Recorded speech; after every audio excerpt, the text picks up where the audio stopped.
Your cold is coming. Your cold is coming. When you feel a cold coming, shorten it with Zicam, the #1 cold shortening brand. Oh, no, not before my big trip. The big trip you've been planning is coming up, and so is your cold. But Zicam can shorten your cold and get you back to planning sooner. Thanks, Revere. We really should keep Zicam in the house. Shorten your cold with Zicam. Take it from America's most revered messenger. Shorten your cold at the first sign with cold shortening products from Zicam, the #1 cold shortening brand. Available in stores or see where to buy at Zicam.com. You've finally broken loose from work. 3 friends, 1 tea time, and then the text. Honey, there's water in the basement. Not exactly how you pictured your Saturday. That's when you call us, Cincinnati Insurance. We always answer the call, because real protection means showing up, even when things are in the rough.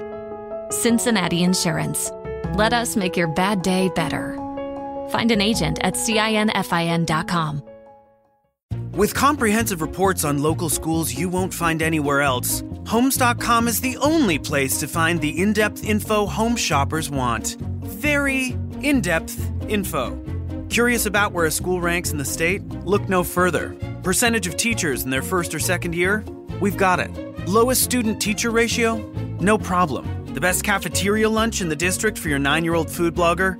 Would it surprise you if we said yes? Homes.com. Ding dong. We've done your homework. And now, here's the question. Hola, bitches. Good day to you and yours. All right, if you are a Seattle sports fan, you had a really good weekend, and you're probably not listening right now. But a lot is being said about the Mariners, deservedly so, winning Game 1 of the ALCS against the Toronto Blue Jays in Toronto, which is no easy task. And after going 15 innings on Friday just to make the ALCS, a lot of so-called experts, they predicted, well, frankly, that the Mariners would cave. And the experts were wrong. Now, a different group of so-called experts, they predicted that the Seattle Kraken would certainly lose to the mighty Las Vegas Golden Knights. I have to admit, I was one of those people. Well, guess what? The Kraken, like the Mariners, they proved the experts wrong again, winning 2-1 in overtime. Meanwhile, the Seattle Sounders, they defeated Real Salt Lake, 1-0 on Saturday, while the Seahawks took out Jacksonville Jaguars yesterday in Jacksonville. So like I said, if you're a Seattle sports fan, probably a pretty good weekend. Now, that said, the only thing that would have made the entire experience cooler is if you had the chance to see any of this in person, right? Somehow that makes every experience better. Like a few months ago, Ozzy Osbourne played his final show, the big tribute in Liverpool. I've seen a lot of videos. It was a very cool thing to see. But Ryan Castle was there, so no matter what, his story, it's just cooler. It wins. It just wins every time. You always hope that you're present for these big monumental things, and that's what we're talking about today, right? And here's the thing. You have the opportunity to witness something in person. Maybe it was awesome. Maybe it was disturbing, but whatever the case, it's burned into your memory. And that's what today's question is. Today, we would like to know, brought to you by our friends at Advanced Air Restoration, whether it was good or not. What did you witness that you'll never forget? To be a part of the big show, call 206-803-ROCK. Like the Men's Room on Facebook. Follow us on X and Instagram at Men's Room Live. Send your emails to the Men's Room at KISW.com. And now watch the show live on YouTube at KISW Rock. Your cold is coming. Your cold is coming. When you feel a cold coming, shorten it with Zicam, the #1 cold shortening brand. Oh, no, not before my big trip. The big trip you've been planning is coming up, and so is your cold. But Zicam can shorten your cold and get you back to planning sooner. Thanks, Revere. We really should keep Zicam in the house. Shorten your cold with Zicam. Take it from America's most revered messenger. Shorten your cold at the first sign with cold shortening products from Zicam, the #1 cold shortening brand. Available in stores or see where to buy at Zicam.com. You've finally broken loose from work. 3 friends, 1 tea time, and then the text. Honey, there's water in the basement. Not exactly how you pictured your Saturday. That's when you call us, Cincinnati Insurance. We always answer the call, because real protection means showing up, even when things are in the rough. Cincinnati Insurance. Let us make your bad day better. Find an agent at CINFIN.com.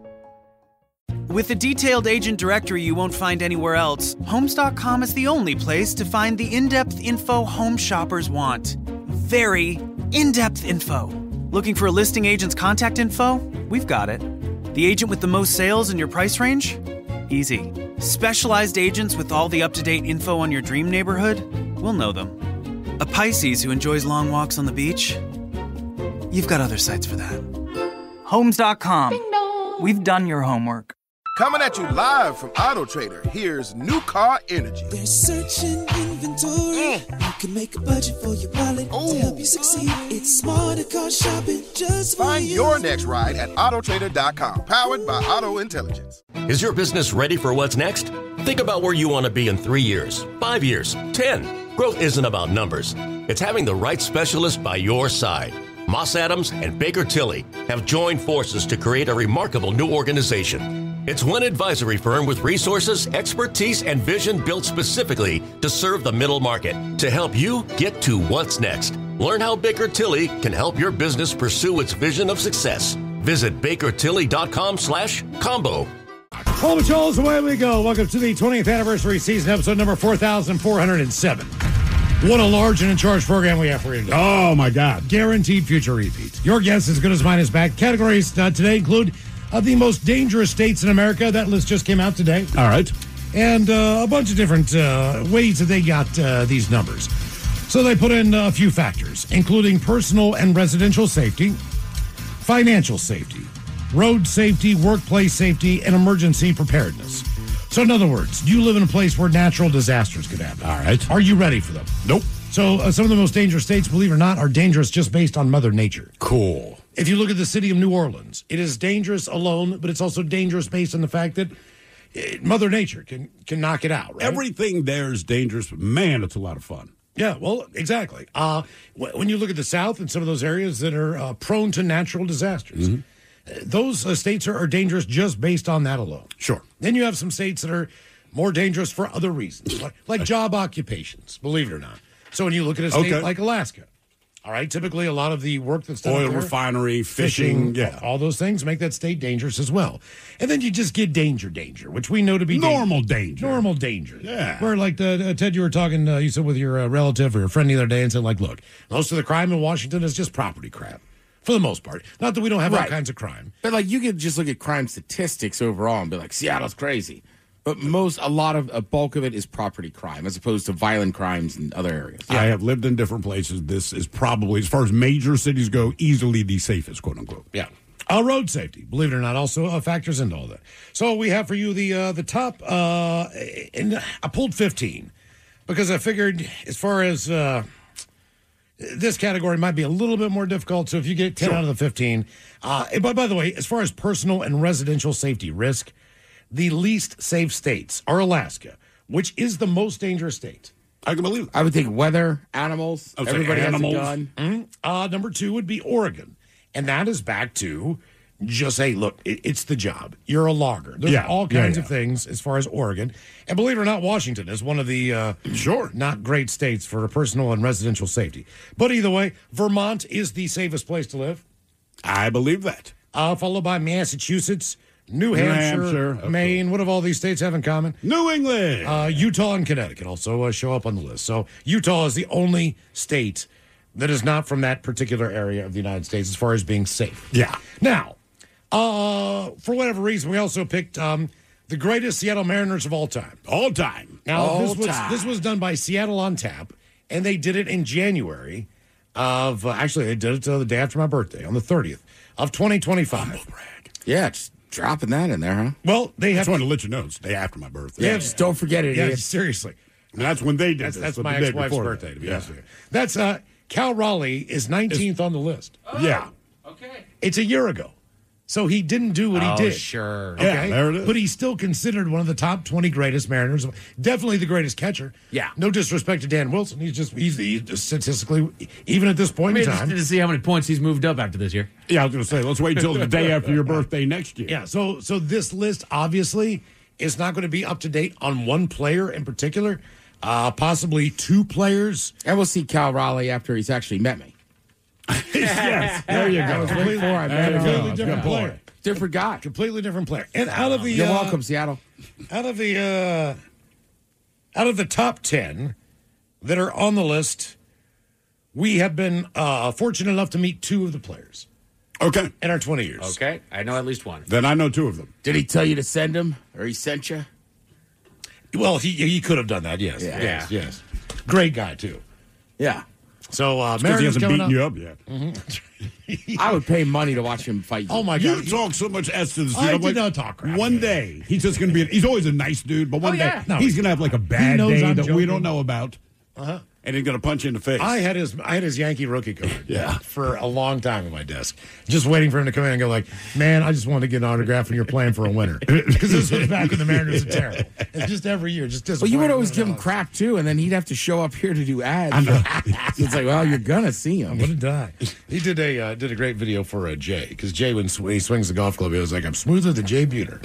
So I got Jay going, hey, Johnson, shut the F up. No one's as smooth as Jay Buhner is. Send it to him, just for fun. So let's see here. What do we got today? Today we are up against we're up against it today. Mm-hmm. As far as things going on in the city. So we need you all hands on deck as far as the show goes Yes, today, sir. to get us through this, because we know at one point in time it was the series finale of Seinfeld. Okay, Yeah. this was on NBC. I'm doing nights at a classic rock radio station. I want to say no one is listening. The series finale might have been an hour. I still think it was a half an hour. I'm not sure. I do remember this. After the end of the show, people were calling me, telling me they should have kept listening to my show because the Seinfeld sucked. Yeah, people hated the that ending. So I will make the argument it's the greatest comedy of all time, and in the same token could say and easily the greatest or the worst ending of a show. Really? You think Yeah, so, too? Yeah. Most Seinfeld friends do. And I get what they tried to do, but It just didn't work. it just didn't work. That was the only time I've ever been in the Baltimore Sun. Oh, really? I pulled off a stunt. So Oh, no. I pulled off a wacky radio stunt. Look at me. Crazy. Because I know no one was listening. I put on Inagata Davida by Iron Butterfly, which is about 22 minutes. I played it twice. I was like, one more time. Oh, my God, Miles. Because I knew no one was listening. No one's listening that day. We're just playing. I'm just like, I'm not even going to say anything. I'm just going to play Inagata Davida, and I'm going to sit back. You watch Seinfeld. When this crap is over with, come back Go in. on back. I'll put all your requests on the air. Oh, no. We got a deal? You know, so it's just like, I feel like this is like the second time in radio that absolutely you're up against the buzzsaw. I remember the end of Seinfeld. I was at the Orioles game. They played that night, and Mike Usina took a line drive right off his face. Oh, okay. And then the Mariners, I'm sorry, just like the Mariners, the Yankees came and picked him up. Yeah. It was unbelievable. Do well, guess what? You're a Yankee. Mm-hmm. That's the way it used to be back in the day. So today we're in honor of the Mariners, obviously. Whether it was good or not, what did you witness that you'll never forget? And we have had a lot of those moments here in Seattle. When you think about what's going on right now, a while back there, and I don't remember, Mike, if this was your Super Bowl or not. I don't think so. I think this was the Detroit year where he played in Detroit. Okay. But at one point in time, there was the NFC Championship game here in Seattle, and it was the Carolina Panthers against the Seattle Seahawks. And that was, at that point in time, the closest that I had ever been to that big of a game before.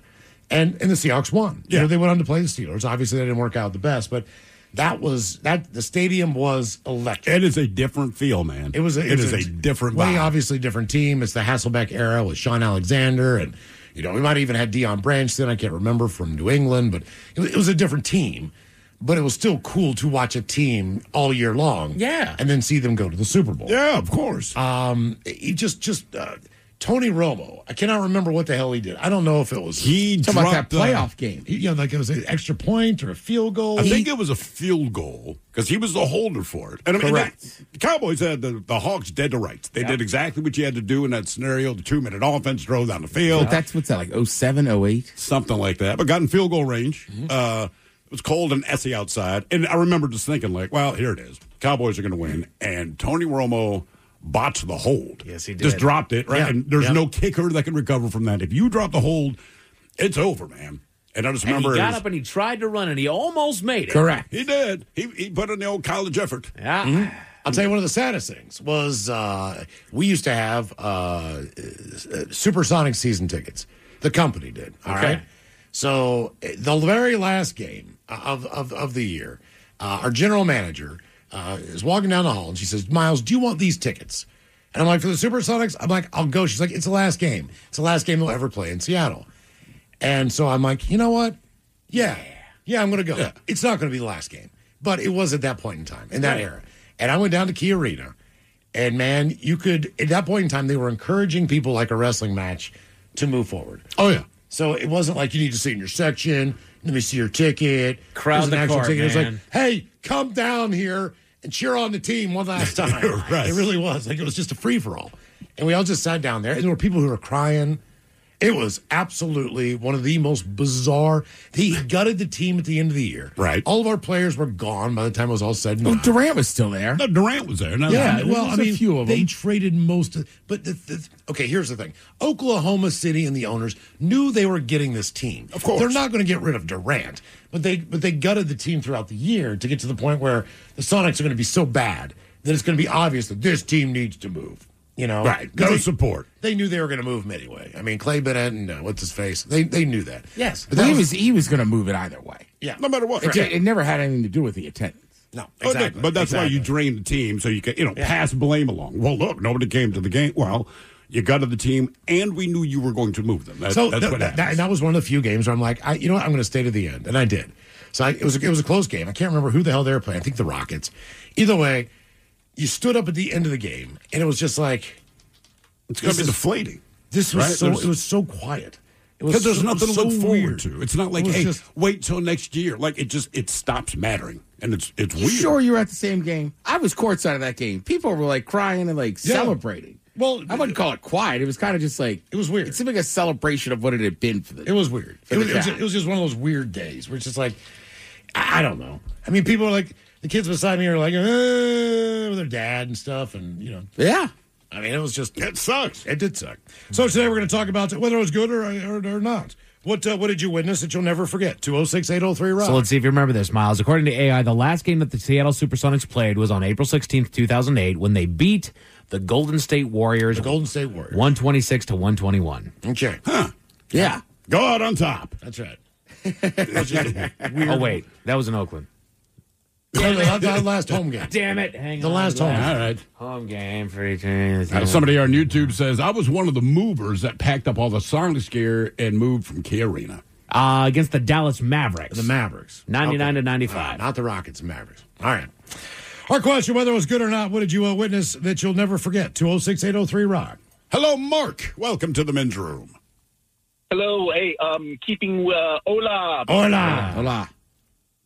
So keeping with the Seattle sports theme, in 2014, they won the Super Bowl, and I was in a prenatal training kind of class with Brandon Mebane, who was one of the Brandon Mebane, and so I was in this prenatal class with him and his wife. They sat right next to us, so it was just strange that so Sunday they win the Super Bowl. Tuesday, that very next Tuesday, which is 48 hours later or whatever. Yeah. I'm in class with this mountain of a man who just on Sunday was trying to tear a man's head off, and men were trying to tear his head off. And I'm in the class and I'm practicing with him how to swaddle a baby. Did you guys? What was his technique? Okay. Did he look like he had it in him? And look, I know he's just a human being. He's going to be a father, but like you said, just the sheer size of this son of a bitch, huge, and he's going to swaddle basically a big burrito. Did he seem to have the technique down? No, he did, and it was strange because he was just as gentle and as thoughtful and as deliberate as any other father. And it's just, and we talked to him during the break. We even talked to him before before they went to New York, and then that breaks during the class and stuff like that. We were talking to him, and he was telling us the game like we're sitting around drinking beer at the 19th hole or something like that. It was just sort of like, he was a great, he was a really good guy. It was just strange to see this man who just went from one environment where it was just extreme violence to seeing him just swallow an infant like it was the most precious thing in the world. Did he do his belly roll dance every time he did something good in the class? No, he didn't do that, but I guess I would have done it if you. Let me ask, what did you get out of that Lamaze class? Right, I'll tell you what I got out of it. I did it with my wife, and like most of it's kind of basic. Most of it is stuff you should know. Plenty of things you don't know, but They showed a video. That's what I was going to tell you. There's one video and one video only. Is it the redhead lady? Yes. Okay. So they've done this once, and for some reason they've never updated it because it's dated. This thing is at least 20 years old. But, I mean, there's not a whole lot of new stuff I you got to do. know that, but what I'm saying is it's the same. No matter where you are, you watch the same video, the same one. I've never seen a vagina that hairy in my life. Oh. And look, because when they showed this movie, and you're not trying to sound insensitive or This anything. is from the 70s. But they show this woman, and she's kind of taking you through her pregnancy. So I want to say the last couple of months, they have the camera with her. I didn't know they're actually going to go into the delivery room with her, and you didn't realize they were going to show all of her goods. Okay. So you thought it'd be censored a little bit. Man, they lifted up her gown. You're just like, oh, my God. And then you watch this baby.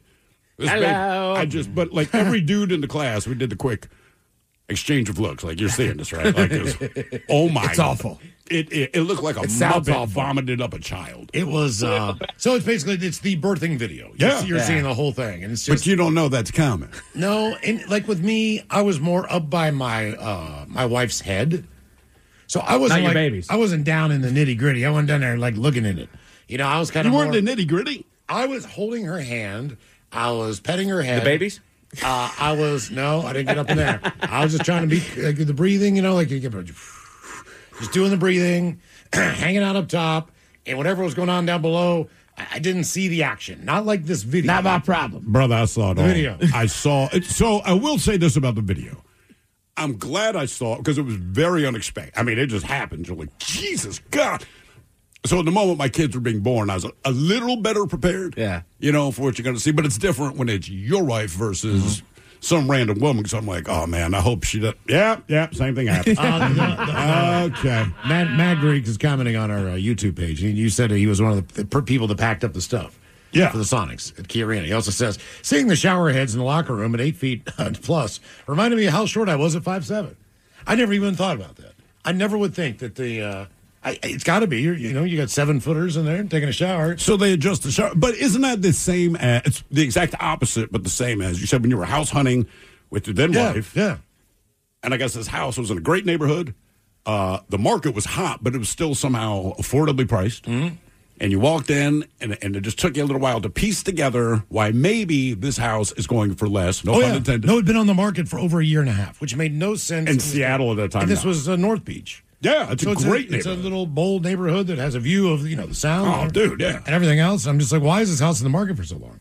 And you go in there and you realize that the light switches are 2 feet off the ground. Right. Because the real... So it would cost a ton to redo it all.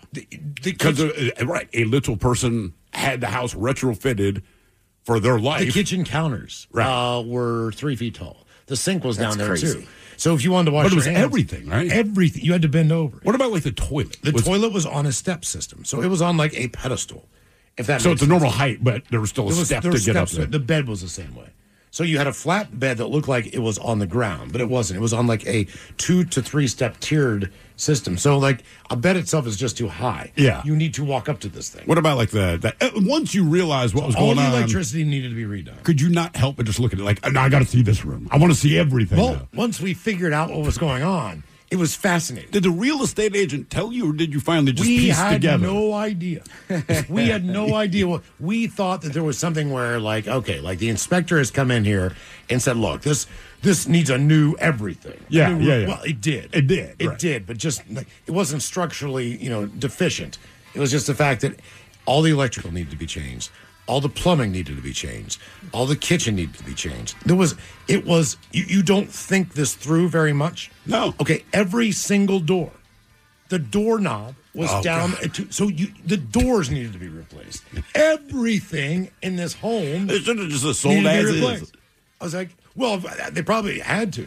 I mean, they needed somebody who knew that he could go in there gradually and fix all this. But that's a lot of money, because like you said, it's everything. Yeah, but wasn't there a town in Virginia? Yeah. That they put on a TV show That's or something? the legend is there's this small town that was made for little people. Yeah. But my brothers lived down there for nobody's Nobody's seen it. It was super popular. Everybody talked about, but to this day, I've never met anybody who has laid eyes on it. Gotcha. So I don't know if it's real or urban lore, but apparently he built it to scale. But it was a small scale. Okay. That's the legend, man, and no one can prove or disprove this. Whether it was good or not, what did you witness that you'll never forget? 206-803-ROCK. Your cold is coming. Your cold is coming. When you feel a cold coming, shorten it with Zycam, the #1 cold shortening brand. Oh, no, not before my big trip. The big trip you've been planning is coming up, and so is your cold. But Zycam can shorten your cold and get you back to planning sooner. Thanks, Revere. We really should keep Zycam in the house. Shorten your cold with Zycam. Take it from America's most revered messenger. Shorten your cold at the first sign with cold shortening products from Zycam, the #1 cold shortening brand. Available in stores or see where to buy at Zycam.com. You've finally broken loose from work. 3 friends, 1 tea time, and then the text. Honey, there's water in the basement. Not exactly how you pictured your Saturday. That's when you call us, Cincinnati Insurance. We always answer the call, because real protection means showing up, even when things are in the rough. Cincinnati Insurance. Let us make your bad day better. Find an agent at CINFIN.com. With a detailed agent directory you won't find anywhere else, Homes.com is the only place to find the in-depth info home shoppers want. Very in-depth info. Looking for a listing agent's contact info? We've got it. The agent with the most sales in your price range? Easy. Specialized agents with all the up-to-date info on your dream neighborhood? We'll know them. A Pisces who enjoys long walks on the beach? You've got other sites for that. Homes.com. We've done your homework. You're tuned into Auto Intelligence, live from Auto Trader, where data, tools, and your preferences sync to make your car shopping smooth. They're searching inventory. Oh, yeah. They find what you need. They're gonna find it. You can make a budget for your wallet to help you succeed. Pricing's precise and true. So true. It's smarter car shopping. Ooh. Just for you. Oh, it's just for you. Ooh. Find your next ride at autotrader.com. Powered by Auto Intelligence. Is your business ready for what's next? Think about where you want to be in 3 years, 5 years, 10. Growth isn't about numbers. It's having the right specialist by your side. Moss Adams and Baker Tilly have joined forces to create a remarkable new organization. It's one advisory firm with resources, expertise, and vision built specifically to serve the middle market to help you get to what's next. Learn how Baker Tilly can help your business pursue its vision of success. Visit bakertilly.com/combo. From the Pinky's Plumbing Studio, you're in the men's room. Text the guys at 206-803-ROCK. Hopefully you picked up your tickets to Unwrap the Acoustic Holiday, December 12th, Angel the Winds Arena in Everett. Brent Smith and Zach Myers of Shinedown fame, the Pretty Reckless, Daltrey, Hollywood Undead, and Mammoth all taking the stage. One night, all acoustic, our first ever Unwrapped at Acoustic Holiday. I'm looking very forward to this show. Yeah. Whatever tickets are left, KISW.com. I'd have to assume we didn't hear too much today as far as our meeting goes, but I believe that's the word on the street. So hopefully if you want to go, get them now. KISW.com. They're moving like hot potatoes. They bet they should. The tickets are cheap. Are we not saying that anymore? Hot potatoes? I didn't know we were. All right. I think it's been a hot minute, yeah. Oh, it's hot potatoes. Hot minute, yeah. I thought they were flapjacks. Flapjacks, yeah, flapjacks. I don't know. I just thought flying off like flapjacks. Just buy them. That's right. So whether it's good or I'm not, tired of trying to come up with a reason for you, too. Just buy them. They're going quick is the point. Here's one that somebody Like they'll never forget. They say there's plenty of overlap between golf and disc golf, as the names would suggest, including the fact there's a good chance you'll encounter some wildlife during your round. However, a man who was playing the latter in South Carolina got a pretty unexpected surprise that suddenly appeared during the outing. Now, you probably won't come across a stranger story than one that happened to a guy in South Carolina named Jonathan Marlowe. And he recently shared this with Garden and Gun magazine. You guys still have that, or did you just let the subscription expire? No, man, I'll re-up it every year. Garden and Gun? Come on, I don't have a garden, so they were like, you got to undo it. You gotta have half. You gotta have both. See, I have a garden, but I don't have a gun. You can't Together, we can get the magazine. Okay. I'll or maybe shoot your I'll read it for like half the week and then I get the other half? Yeah, exactly. Read the rest of the magazine. Garden and Gun magazine. Yeah. Now with boobs. Jonathan Marlowe and some buddies headed to Splinter City Disc Golf Course in Myrtle Beach at the end of May. They were on the 11th hole when they spotted an osprey flying through the sky. Seahawk. With something, yes, in its claws. The bird was subsequently accosted by a couple of crows that forced it to land in a tree before its catch dropped to the ground at their feet.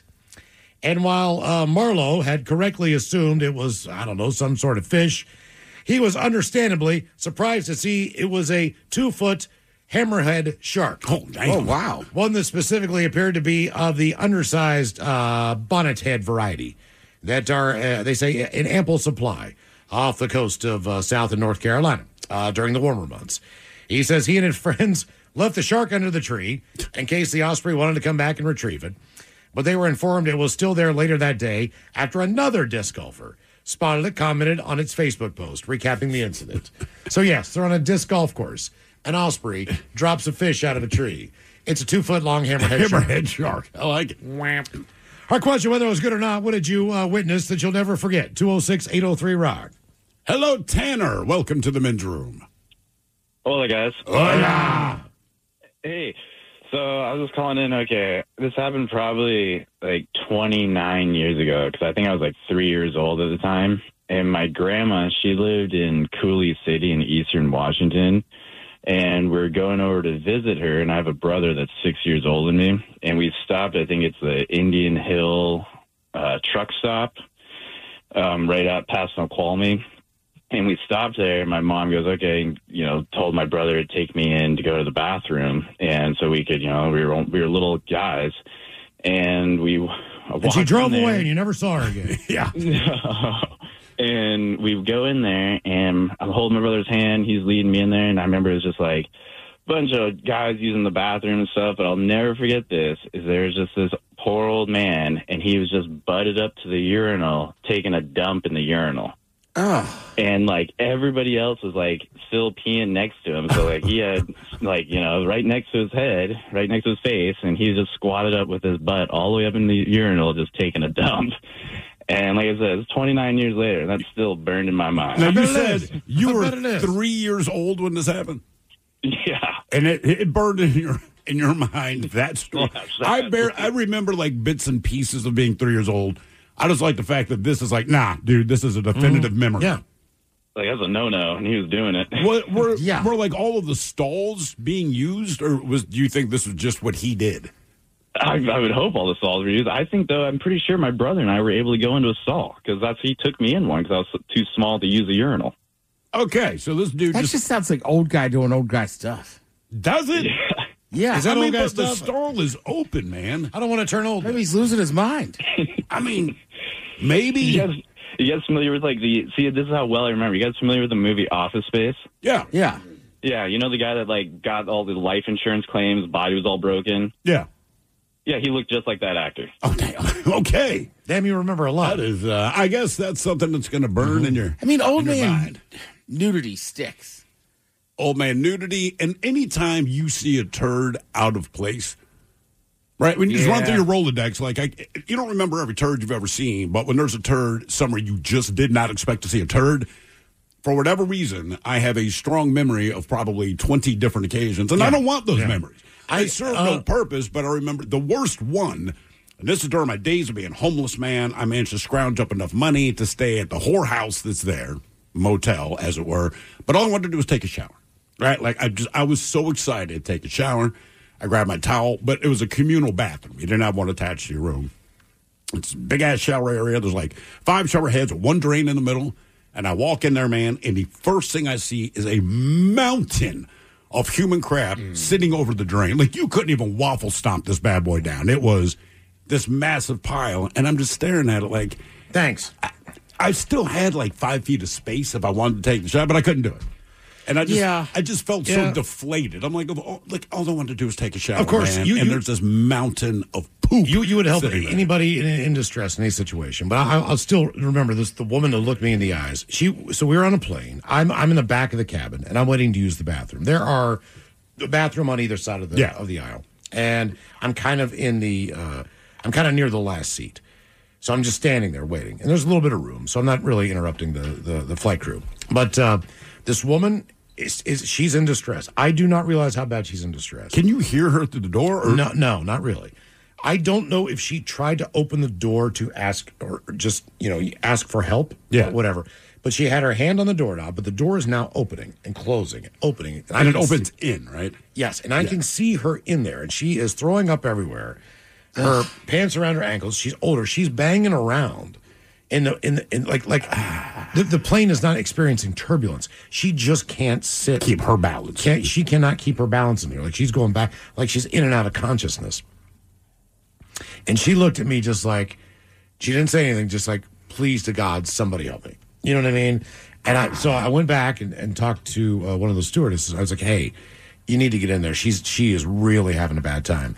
And at that point, probably for the next, I don't know, hour of the flight, they closed down those back lavatories, so you had to go to the both of them. Yes, in first class. I don't. Maybe cleaning her up. Yeah, I think they shut. Oh, clean her in one, clean the bathroom. I think they shut off the whole area. I think they took her back there in the back, where the food is. Right. Because there's a certain level too of like, I've been on a plane that diverted and landed because somebody got sick and then started like, I guess, just puking everywhere. Okay. In their seat because they were like, we got to land. This is a hazardous waste problem now. Yeah, if it's in the seat, it gets bad. Actually, one of the last flights we were on, it only took about 5 minutes for them to fix, but we're now cruising altitude. Everyone's pretty chill. Some people are asleep. I'm awake. I see the pilot pops out of the cockpit, goes into the bathroom, walks out of the bathroom, and then you see him from the back trying to jiggle the cockpit door open. He couldn't get the freaking thing open. Come on. Okay. I'm just going to keep my eye on this man because, like, at some point, we're going to need his ass in there. I'm sure there's a co-pilot. Yeah. I don't know this for a fact because it's not like I really paid attention when I got on the plane, but he's trying to be quiet about it. But you see him whispering to the flight attendants. They're kind of shrugging like, man. Then the one flight attendant walks briskly up the aisle, does whatever she does and back. They eventually got his ass in there. But the whole time, and then you realize there's a couple other people spying us with me, so we're kind of smiling. Like, this is happening? Funny. But on the other hand, at some point we got to land this bitch, and I would much rather him be in the cockpit. And how did he lock himself out? Oh, look. It might just be a sticky door. It might be. I don't know. I think something did go wrong. I don't think he was incompetent. If he's got a co-pilot up there, like, put that thing in autopilot and just... Well, that's what we were saying. Or kick that damn thing open. Maybe the co-pilot's just messing with him. But we're thinking maybe the co-pilot can't get it open either. That was my thought. I'm trapped. We're at an impasse, bro. So when I flew back from Houston this last trip, all right, this was basically, it was a half-empty flight. And I had some extra points. I'm like, you know what? I can upgrade to to business class. I'm going to do this. I'm in the first seat in business class on the aisle. Okay. Perfect. Yeah. Except for the douche I had to sit beside. All right? Wow. Oh, no, this guy from your story. No kidding. Yeah, like, there was a woman, he was sitting beside her husband.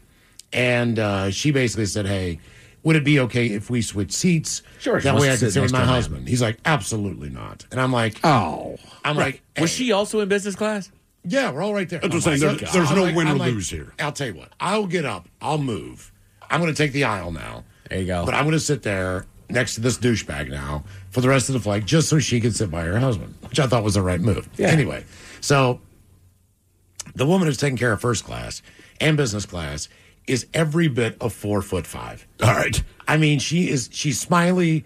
I mean, just watching her do, the whole emergency thing was comical to me. I don't know why. It was like this little kid is teaching me how to survive an airplane crash. Yeah. She was smiling. She was cute as hell. She was just very, very, very just petite. Yeah. Very small girl, right? At one point in time during the flight, we're like 2.5 hours in. Okay, I guess one of the pilots had to use the bathroom. Now, what they do is they take like the food and beverage cart, okay, and they kind of jam that. They kind of make a little barrier. They make a barrier, right? And so she's standing there, right? She's got her hands like this, and this is all you see. You just see this. You just see this much of a person. Oh, no. Like this. Yeah. Go ahead. Try to F with me. Try to get past me if you want to take this cockpit over. I'm just laughing like, what are you going to do? Right. Like, what are you going to do? I realize the pilot's going to try to use the bathroom. Bam. You can't even see over this damn cart. God. How are you going to protect anybody? Our question, no. Did you ask her? No. What are you going to do? It was so cute. What are you going to do? It was cute's the only way that I could describe it. I was just like, you just walk up there and go, all right, God damn it. I don't want to rush cockpit. Oh, whether it was good or not, what did you witness? You'll never forget. 206-803-ROCK. Hello, Matt. Welcome to the men's room. Hola. Hola. Hey, guys. Long-time listener, first-time caller. Oh, thank you, man. Welcome to the show, ma'am. All right. So when I was probably a sophomore in college, up at Harvard on the Hill, Skagit Valley College, up in Mount Vernon. Yes, Harvard on the Hill. Harvard on the Hill. Yeah. my car was in the shop, so I had to take the bus, the shame train. And I was sitting at the bus stop, just kind of minding my own business, head down. I was reading a book, and I can hear the buses are coming in on the buses. They're coming in, and I hear a bus, and it sounds like it's coming in kind of fast. Like, it's... And just as I look up, this dude steps off the curb right in front of the bus. Oh! And did he make it? I'm pretty sure he didn't die. He wasn't like blood and guts all over the place, but the sound I will never forget. I'll trust me, Steve and I have heard it. Yeah, it's a very definitive sound. This was probably 25 years ago. Ours was about 4 or 5. How far did the bus knock this guy? Probably like 6 feet. Like there was the sound of the bus hitting him and then him hitting the ground. Ugh. And he was like delayed, like mentally disabled, Down syndrome, something like that. So he didn't have a full deck of cards to begin with, but... Well, the guy that we saw get hit, he probably went about the same distance. Probably went about 6 feet. And it's right, though. It's just that thud. Because even with a bike rack up front, it just sounded like he went smack right into the... Like, just right in the front of the bus. It's hard to explain, but somehow you know the sound of a human being being hit by something bigger than them. But I'd never heard the sound before, but I'm like, yep, that is the sound of a human, well, getting hit by a bus. And he popped right up. And then he was high. And then he kind of sat down on the curb for a minute. Yeah. And then people came over to try to assist him. I want to say the EMT didn't want came. to. They did. And he just like, no, I don't want to. I'm fine. Then, and then when he left, he still jaywalked diagonal across 2 lanes of traffic. He learned nothing. That's what I'm saying. Like, you literally just got hit by a bus, and your next freaking move is to jaywalk anyway. It was like the woman that was coming down to like the 7-Eleven on 3rd the other day. Just diagonal, just yelling at people, just screaming, but shuffling her feet, man. Against traffic, by the way. And she's not moving fast. She was going to... We were like, how are you alive? How in the hell are you alive? It is amazing. It's amazing more people don't get hit by cars downtown. I'm sure they... Look, unless you die, they're not going to put you in the news. No. So I'm sure people get picked off all the time, especially on 5th. Especially on 5th where the monorail is. Because with those pillars, people play people walk down the pillars. Yeah. Well, they play chicken, they're ducking down behind a pillar, and all of a sudden they pop out, and you're just like, oh, my God, you're going to die. Well, sometimes you don't know what people have on them. It's like there was a guy when I was in Capitol Hill, I was about to honk the horn, and then he just smashed a bottle in front of me, and I was like, take your time, jaywalker. Nah, it's not worth it. You know what? Yeah. You go ahead. Yeah, right? So I was like, thank God he didn't chuck that at my windshield. I've had people throw stuff in my car for absolutely no reason. What? I don't know. I don't know what this guy threw, but he hit my car. Did they know you? That would explain. No. He was just doing his thing on the corner. I had a green light. I'm coming. I could just see him rear back, and I'm like, what the? And he hit my front fender. I don't know what he hit it with. I just heard thump. I'm just like, dude, what in the... Whether it was good or not, what did you witness that you'll never forget? 206-803-ROCK. Yeah, I don't know what's worse, right? Because you don't want your car to get messed up either. Right. But I've definitely been in stores where, like, the guy in front of you is clearly stealing, trying to do scam something. Right. You just, like, move along. You know, it's like, what are you going to do about it? It's like, well, I'm not going to fight you, but, like, just come on, move. I don't know. What are you going to do about it? It's like, crap. Well, see, man, now you call my bluff. Thumb wrestling. Well, it's like, look, you're a 60-year-old homeless guy. Like, I could punch you. But then I look bad. Right. It's just not going to look great here in the store. Yeah. So just like, all right, tough guy, calm down. You've got me in an optics checkmate here. Right. You smell like urine. Like, I'm pretty sure I could just push you over and you would break. Oh, God. You know what I mean? And then he's just like, I don't know why they keep harassing me. It's like, yes, you do. Because you're a douchebag. Dude. You don't have money, and you think for some reason, because you keep rescanning it, like the security guard's just going to go, take it. Yeah, right. I know a guy. It's obviously not working. I know a guy. You're not in here to steal, P-Man. P-Man. I see him every once or twice a week, but he's always underneath one of those blankets that look like foam pieces. Yeah. Like different color foam pieces. All right. So he sees me. He's like, hey, man. He's like, can you give me a coffee? And I was like, yeah, I'll get you coffee. So I go in and get him a coffee, and I bring him back. And he unlifts that foam blanket there. Oh, no. And just the quaff that hit me was just hot urine. Oh. So I was going like, here you go. Hot urine. I wanted it ice, dude. What is this? Is this decaf? Actually, thank God she knew exactly what he would get. So I got it taken care of. So What did he get? He gets a black coffee with extra sugar. Okay. I'm just going A to black say, coffee with extra what does he sugar. drink? She knows his order. What's he get? Yes, I was trying to help him because I know he just lost another toe the other day. Actually, he lost 2. Does he have diabetes? No, I don't know. I don't know what's going on. They just lost the toe. She told me She told me he lost 2. This is getting sad. I don't know. It's terrible. Maybe he should ease up on all this extra sugar. Pain himself, missing toes. Whether it was good or not, what did you witness that you'll never forget? 206-803-ROCK.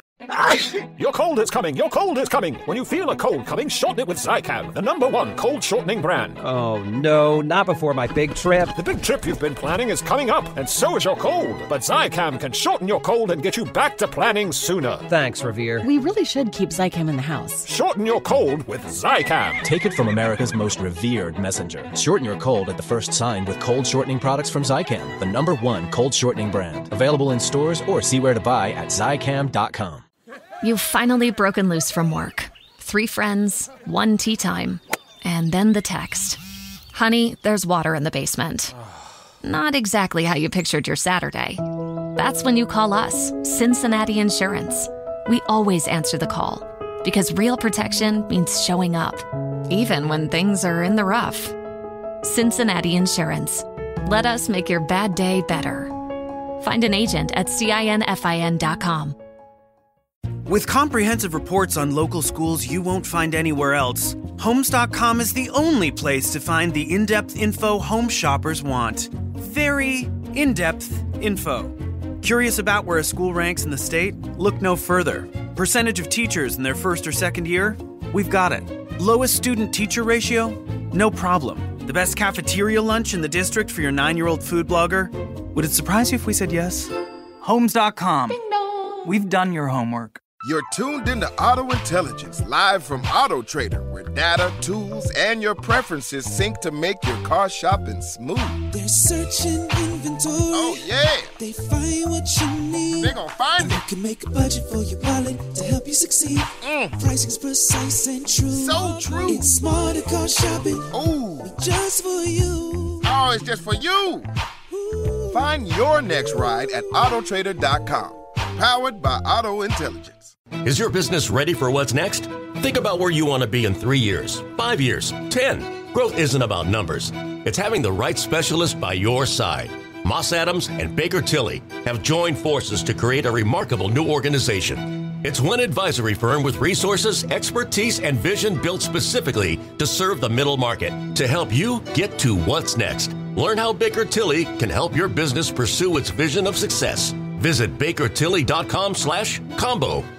With comprehensive reports on local schools you won't find anywhere else, Homes.com is the only place to find the in-depth info home shoppers want. Very in-depth info. Curious about where a school ranks in the state? Look no further. Percentage of teachers in their first or second year? We've got it. Lowest student-teacher ratio? No problem. The best cafeteria lunch in the district for your 9-year-old food blogger? Would it surprise you if we said yes? Homes.com.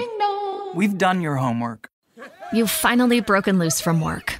3 friends, 1 tea time, and then the text. Honey, there's water in the basement.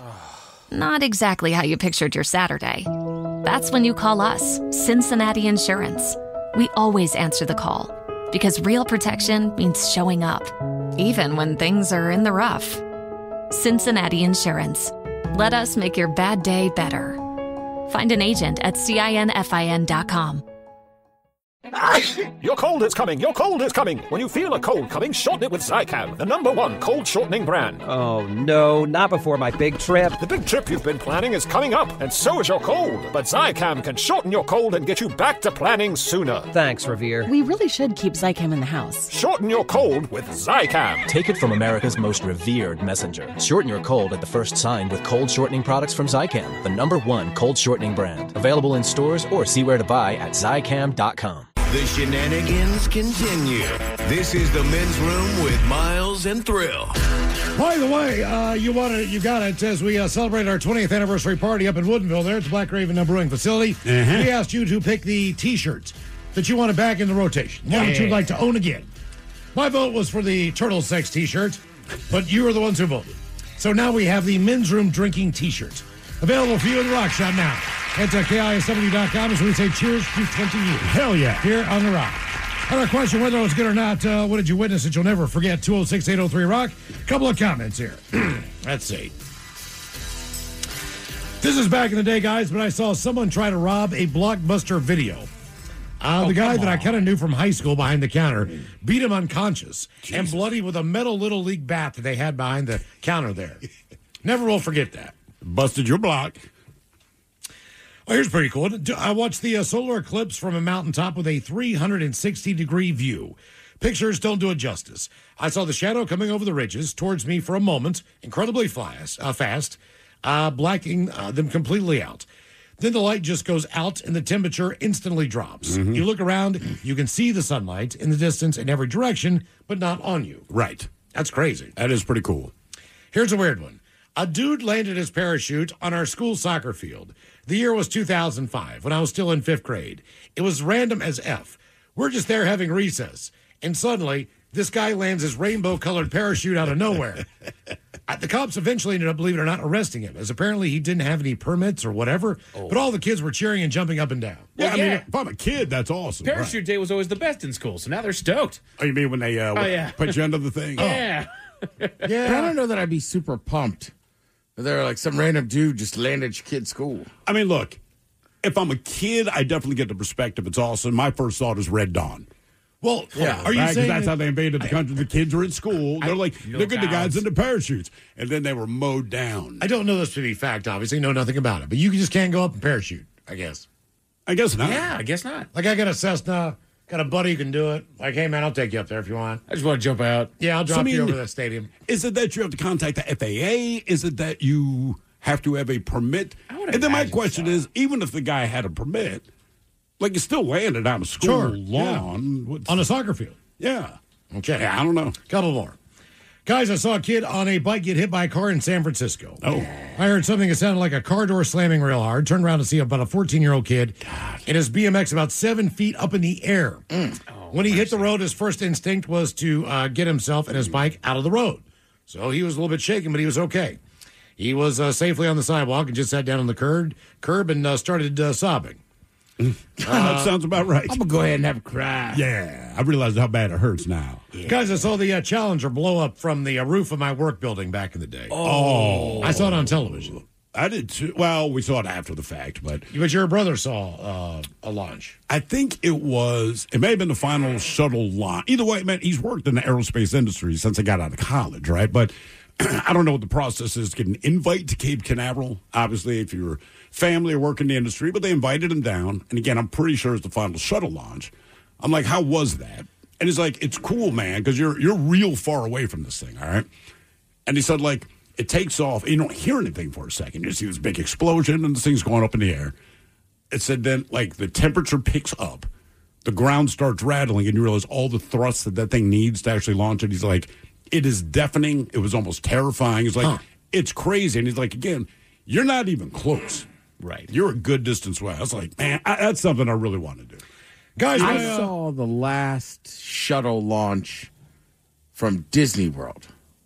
Oh, no, yeah. Because we were down there. Yeah, you were down there, right. And like the resort we were staying in, Old Key West, they were like, if you're at the pool at this time and look straight across and it's not cloudy, you'll see it.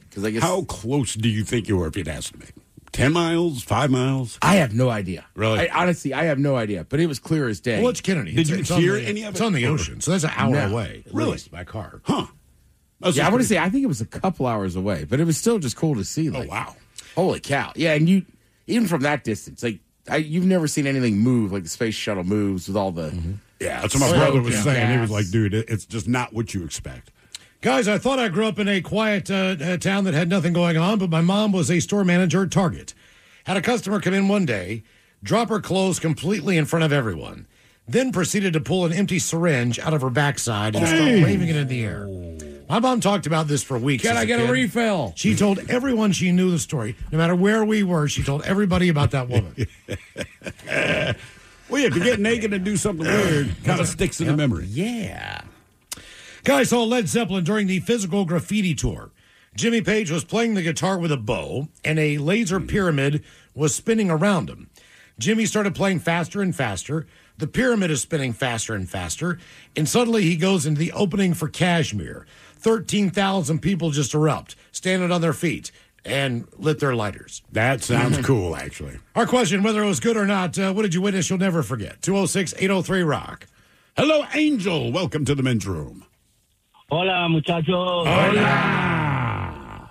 Okay, my experience was 1991.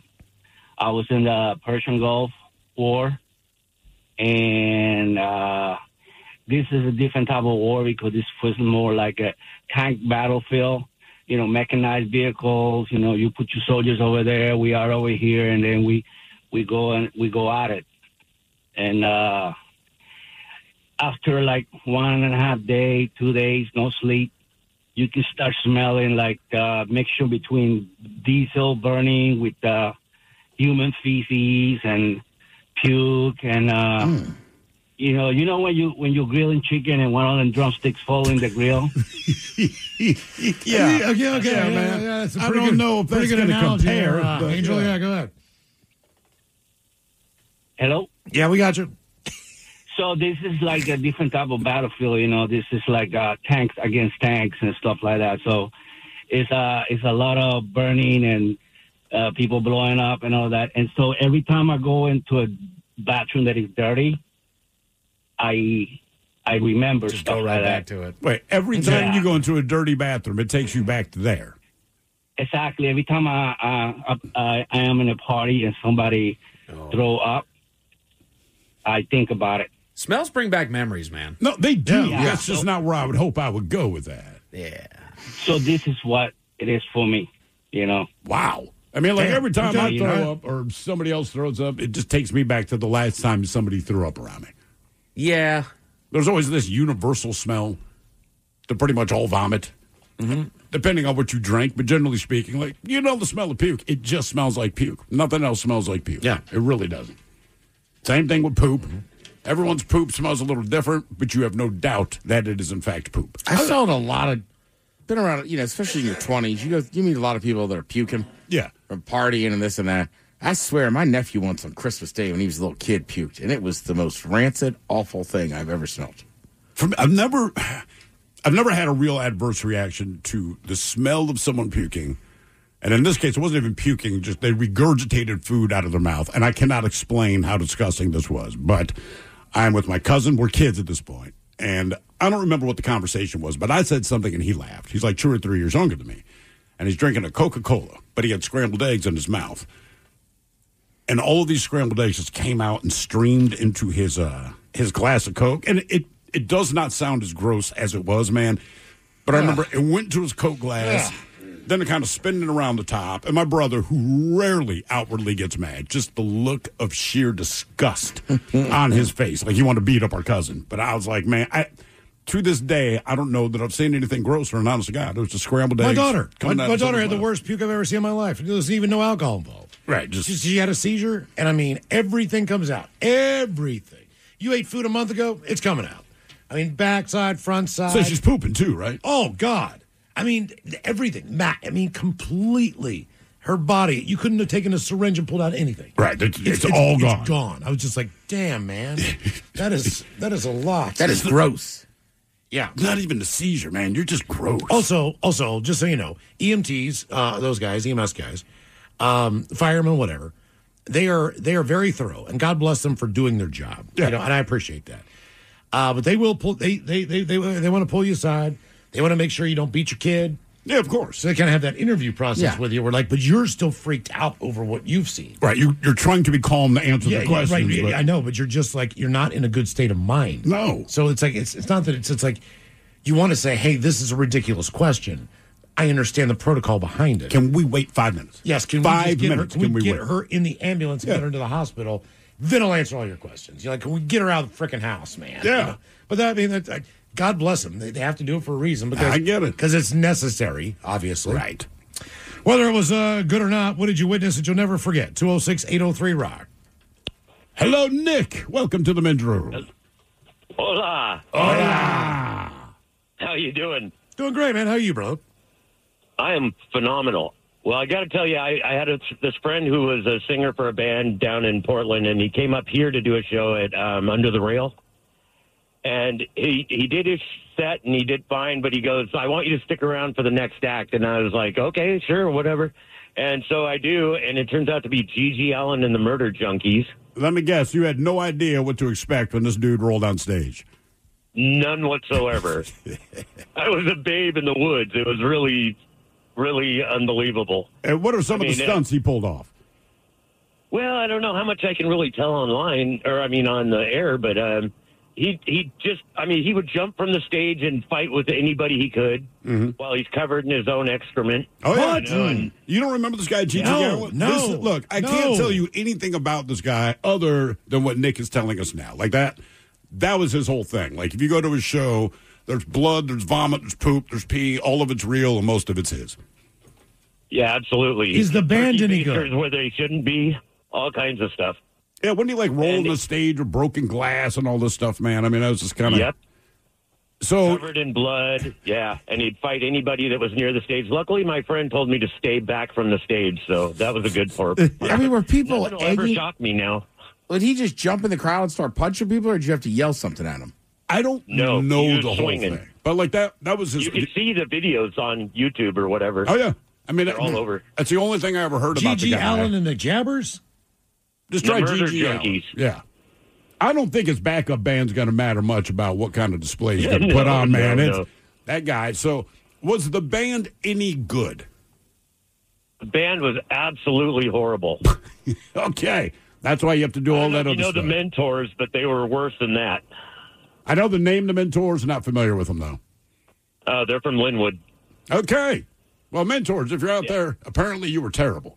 But not as bad as Gigi. And the bright side, I've seen a triple rainbow before. So where'd you see a triple rainbow? I saw it right here. Is this guy still alive? I don't think so. Chiefs on the pass. That's pretty cool. Like, I've gotten the double on occasion, never the triple rainbow. Gigi Allen, I don't think he is, but I'm not 100%. But like I said, I've never heard of him before. Never heard of him. No. Wow. He died in 93. And it's like growing up, I heard about the guy. Never heard anything about his band ever. Not one thing about a single song that he played. But you heard about the stage show. And it was weird, man. That is wild. Yeah. How do you have someone say, like, we got to go, man? Last time I went, he dove on me and punched me in the face, and his face was covered in poop. Not even that, but the club. Why would you want to go and do that? Like, if I own the club, it's like, look, man, I know maybe this guy's going to sell it out. I can make money, but we got to do the clean. And this is not normal band cleanup, man. No. You know, a couple of used condoms and a dirty bag of Coke. Like, there's poop and blood and vomit and everything. That's his whole deal. That was his shtick. But hey, it worked for him. Damn. Hello, Christopher. Welcome to the men's room. Hola. Hola. Hey, I listen to you guys every day on the way home. You make traffic bearable. I appreciate it. Oh, thank you, man. Hey, thank you, brother. Hey, so I'm a food service repair tech. I fix things like Slurpee machines, ovens, whatnot. And this happened a couple of years ago. I was at a Burger King up in Everett, and all of my weird stories seem to take place in Everett. Yeah, Everett kind of has that going on. Yeah, that's on Everett, not so much you. Well, and I remember it to the day I was fixing their icy machine, and I remember even the parts that I was supposed to order for it. But I pull off, get done with the job, go to the parking lot, and get ready to eat lunch. This lady pulls out of the drive-thru, pulls into the spot right next to me. I look over, and she's kind of rummaging through her package there, and she pulls out a chicken sandwich, opens the chicken sandwich very methodically, takes the top off of the chicken sandwich, scrapes off the lettuce and mayonnaise and tomato, and then wipes it across her forehead. What? Wow. Wipes the bun across her forehead? Right across her forehead. It was the weirdest thing I have ever seen, and I've seen a lot of weird stuff. Huh. And all I thought in that moment was, I got to get the heck out of Everett because there's something to water. Yeah. Across her forehead. And did she put it back on her sandwich and then eat it? I didn't stick around long enough to wait to see. That's all you needed to be chased out of there. Like, nope, not dealing with I mean, this. I've seen in a similar, if you'll give me like the 2 seconds, but Sure. I was doing another one, roller grill, 7-Eleven. I'm removing the old roller grill, throwing it in the truck. I asked the guy, hey, do you have a cardboard disposal, dumpster, whatever for the box? He says, sure. Gives me the keys. I go to the back. I come back inside and I hear this scraping on my shoe, and I was wearing flat shoes that didn't have a tread to them, so that was confusing. I check, and there's a human molar, a full-on human molar stuck to the bottom of my shoe. Oh, God. Jesus. God, so the 7-Eleven thing, is that what you're saying makes it an interesting job every once in a while? Well, I work at a lot of different places, convenience stores, restaurants, and I've done countless things under the sun, and it does make it interesting, but I don't think it's precluded to food service. All right, let me ask you this, man. Out of those two scenarios, we say you're going to relive one of these moments again.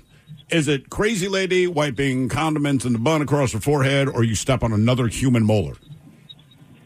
Well, like you guys, I had more questions, so I might have stuck around for the sandwich just to see if she'd eat it. All right. Yeah, that'd have been my moment. God, the molar thing, man, that's just too much. There's something about I don't know why. Teeth need to be in your mouth. God. Oh, God. I wasn't sure if it was like a moisturizing, regimen that she had figured out or something, but the whole dang thing. And I didn't know if she ordered 2 chicken sandwiches. Maybe she had one for eating and one for wearing. You know? Yeah, man. Eat one, wear one.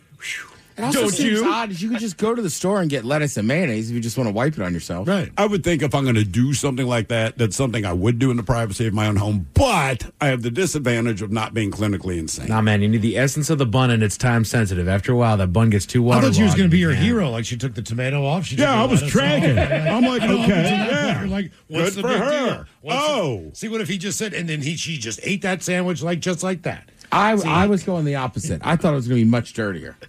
Well, like she shoved the chicken down her pants. Well, I think Miles and I were tracking the same wrong direction at first because he said rummaging through her package. Right? So I thought he meant, and then pulled out the chicken sandwich, and I'm like, oh, God, okay. Okay, the bag. He meant the bag. I still think she's going to get nasty with that chicken sandwich. I think she is, too. She's getting herself warmed up. Yeah. Somehow, that would seem less odd to me if she just put the sandwich in her pants than her just wiping lettuce and mayonnaise on her forehead. You're right. That would be less weird. It would. Whether it was good or not, what did you witness that you'll never forget? 206-803-ROCK. At Homes.com, we do whatever it takes to get you the in-depth info on local schools you won't find anywhere else. Things like student-teacher ratio, test scores, and school programs. And sometimes that requires attending school recitals.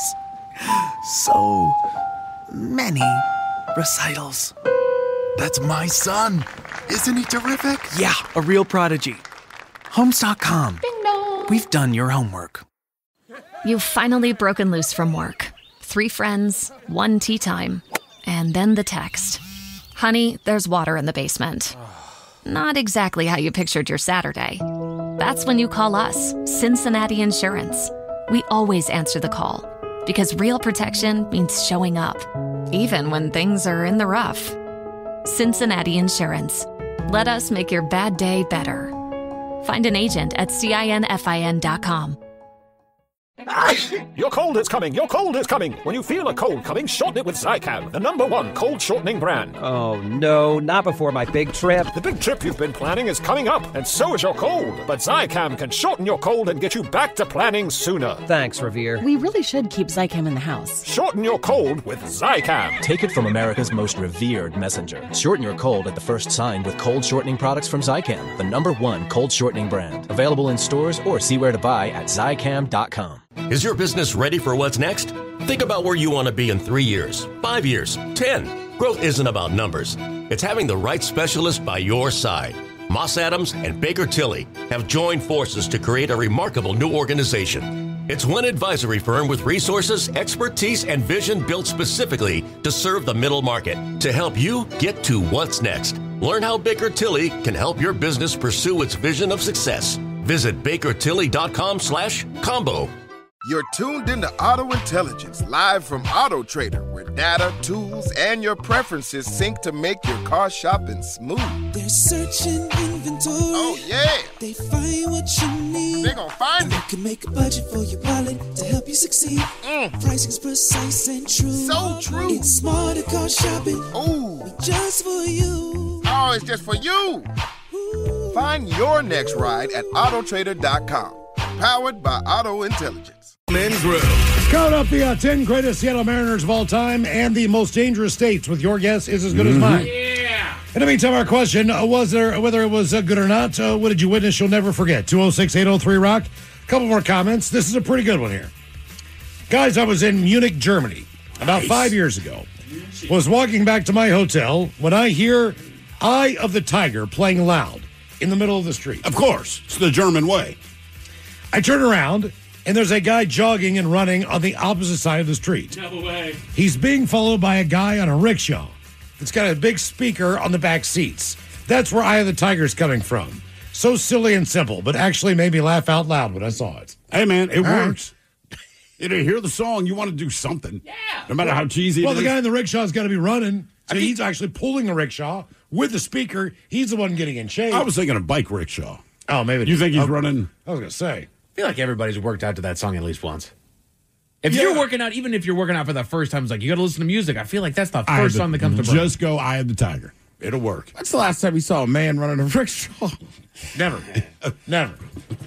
Indiana Jones? I don't know. I just assumed he was on a bicycle, too. Have you ever seen an Amish buggy with a family? That was a wild one for me. I've only seen that once, so it was just like, wow. Really? Yeah. I mean, I'm in Eastern Pennsylvania a lot, is different than Western Pennsylvania. So, like, I never really went into the York area that much or the Lancaster area. Didn't miss anything. Central, I've been into Harrisburg and all that north, but just not into the traditional Amish They are areas. everywhere. And, like, when I was a little kid, I was like, oh, man, that's kind of cool. Get to seeing a horse and buggy. As an adult, it's like, get the F out of the road. I've stopped into many Amish. The stores are amazing. Yeah. Their food is great. They make furniture, all that stuff. I've been in those. The Amish stores are great. I've just never seen an actual horse and buggy. My cousin I worked did at see one. At an Amish store? Because technically they're not supposed to use electricity. Right. So some of the storefronts, they will hire local, like, teenagers to work with the Amish kids and run that stuff. Okay. Feels like so it's like cheating. DMX.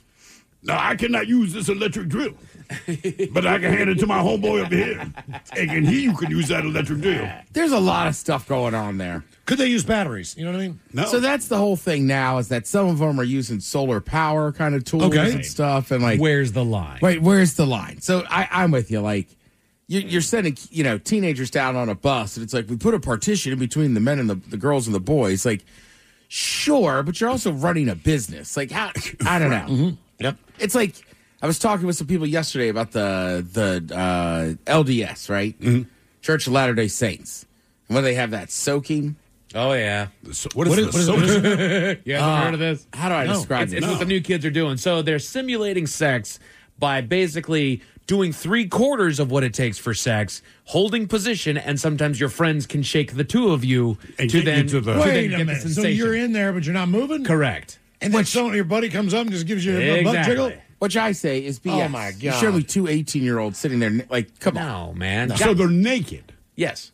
They're naked. They're connected. Imagine the train is in the tunnel, but then it just stops. Okay, right. I thought they were still close. Like, look, man, sorry. No. They're going to happen. Yeah. But, so wait, you're telling me the loophole is, okay, listen, I did not have sex with your daughter. Right. We were naked.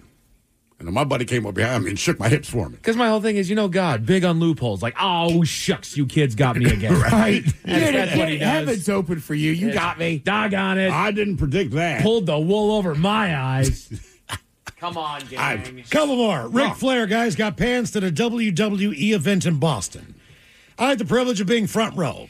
Everyone saw his old wrinkly man bees and the other stuff too, but the bees, man, I didn't know they hang that badly when you're that old. But the bees, man, the bees. I can't get it out of my head. Ric Flair's bees. Ric Flair's still around, right? Yeah, he's still around. Okay. All right. He's still in Florida, of course. If he's alive, he's in Florida. Yes. Every wrestler is. February 26, 1995, I had the privilege of seeing Pantera in their prime with 3 badass openers. I think I might have seen Pantera Lollapalooza, maybe? Were they on that bill? Did they play a Lollapalooza? That would be the only way that I saw them. I don't know if they did or not. I'm not saying they haven't, but that rings no bells in my head. Primus maybe is who I'm thinking of with a P. They're very similar, yes. You know what I'm Primus saying? And Pantera. I'm just trying to think of that because I went to two of them. The first two back. One of the tours we went to, we didn't go together, but we went to the same tour. That one definitively had Primus. Okay. Alice in Chains, Fishbone, a couple other bands. That was two. Tool, Rage Against the Machine. That's a pretty solid freaking lineup. Right. But, because the first definitely one was Primus. Ministry I and did not Pearl see Jam and I believe the Chili Peppers because they came out with the light bulbs on their head. Of course. Remember, if it's an outdoor festival, you must legally hire the Chili Peppers to play. That's fact. That is 100% correct. There was a span, I swear to God, like 12 years. You'd name any music festival that is outdoors. Chili Peppers. I'm like, but they weren't like touring. I'm like, so you guys just wait for the summer and play outside. And I've seen them at an arena. I've seen them indoors, yeah. Which is cool, but you're right, man. Seeing them at a summer outdoor concert, but you're right. Like just any radio station that had a concert, they'd show up and play it. And it seemed like it didn't even matter the format. It could be the Wolves saying, we have the solid country lineup. Special guest, Red Hot Chili Peppers. Mm-hmm. Yeah. Guys, it's outside. While in nursing school, I had to observe a live birth. Standing to the side, I'm just supposed to be watching. Baby pops out, quickly followed by the placenta, which hits the floor along with more birthing juices. The placenta hits the floor, not the baby. Fluids splatter onto my shoes. The look I guess I gave my clinical instructor was of shock on my face. So she motions for me to leave the room. That's when I knew I would never work in L&D. Is that labor and delivery? I guess. Labor and delivery. Okay. I drove home barefoot. Bought new fluid-resistant shoes the next day for my nursing school. I can't imagine working in the medical field in any capacity wearing a pair of shoes that are beholden to me. That's when you get the Crocs or something that I don't care about. But, like, there seems to be juice involved with everything. No matter why you go to this, somehow it just ends up juicy, right? And I don't want that on my shoes. That's why you wear scrubs. You don't put it on your favorite clothes. Like, no. Put these on because stuff's going to get on you. And by stuff, we just mean, human stuff.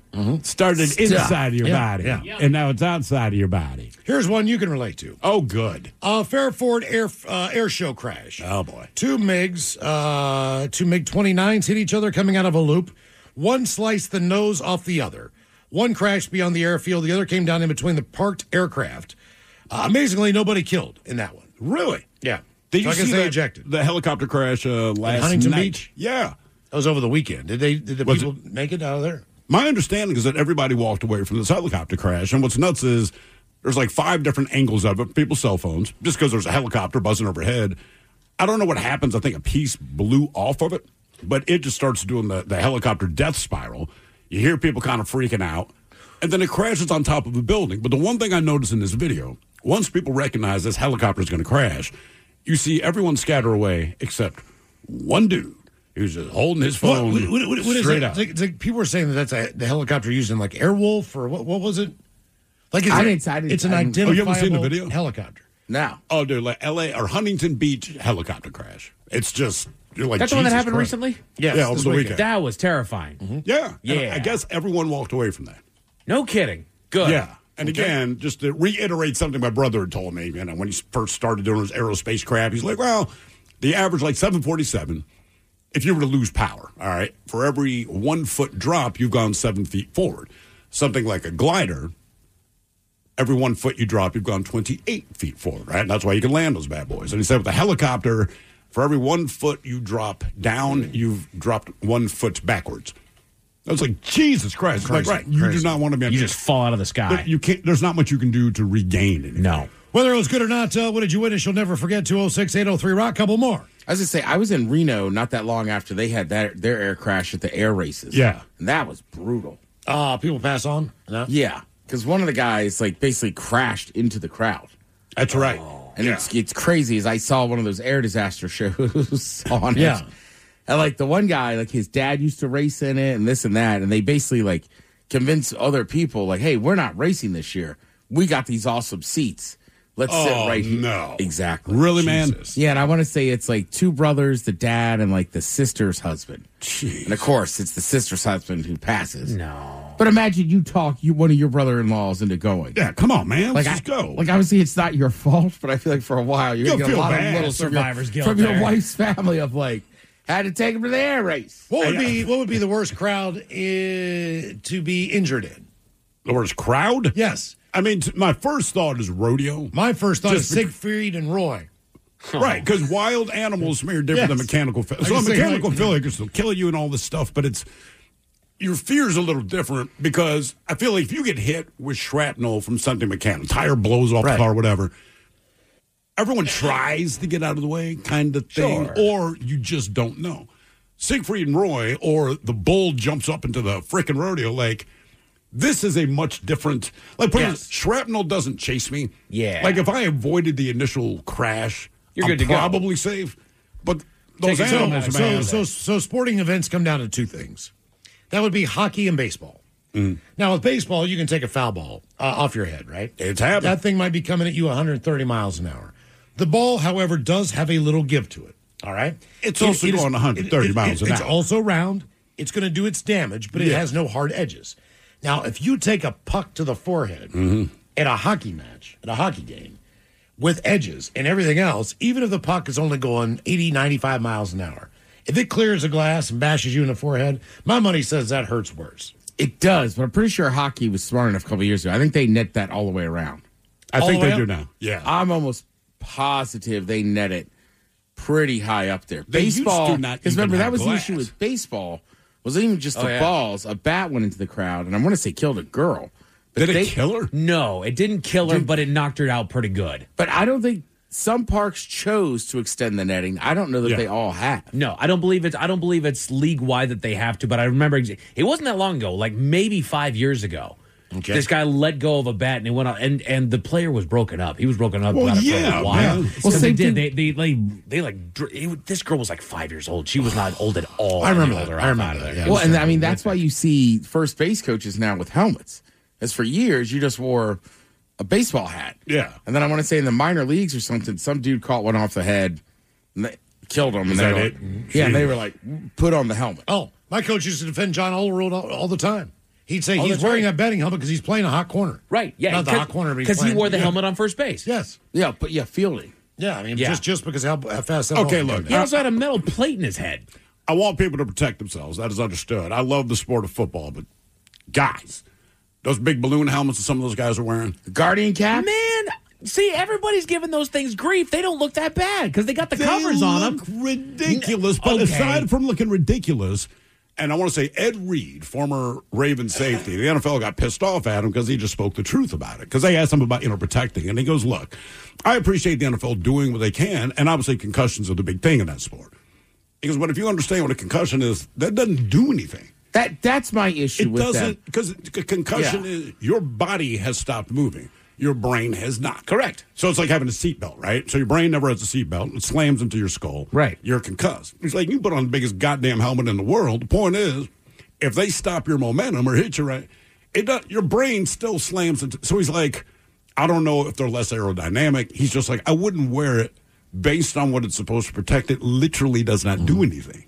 It Couple doesn't more. make any sense. Says, guys, I saw Pope John Paul II say Mass in person. All right. You that's saw, pretty cool. you saw the Pretty Dalai neat. Lama, right? I did see the Dalai Lama speak. How was that?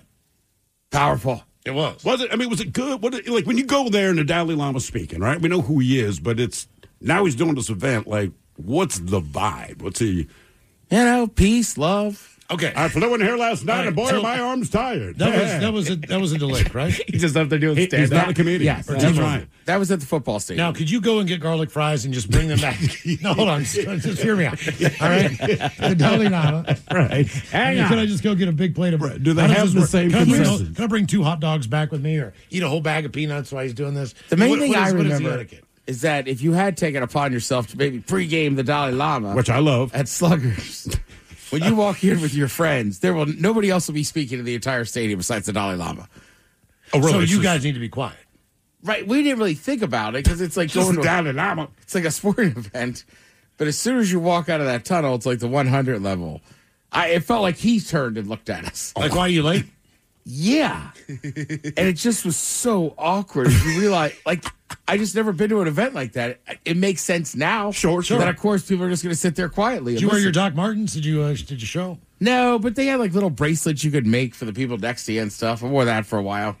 But you can't go get garlic fries and just come back with a big plate of Miles, I and a don't beer. remember if they had concessions. They must have had something. Yeah. That's what I'm saying. Like, nachos. I got like a 22-ouncer garlic fries. And stick it out, sit down. I mean, they must have watch been the show. serving something.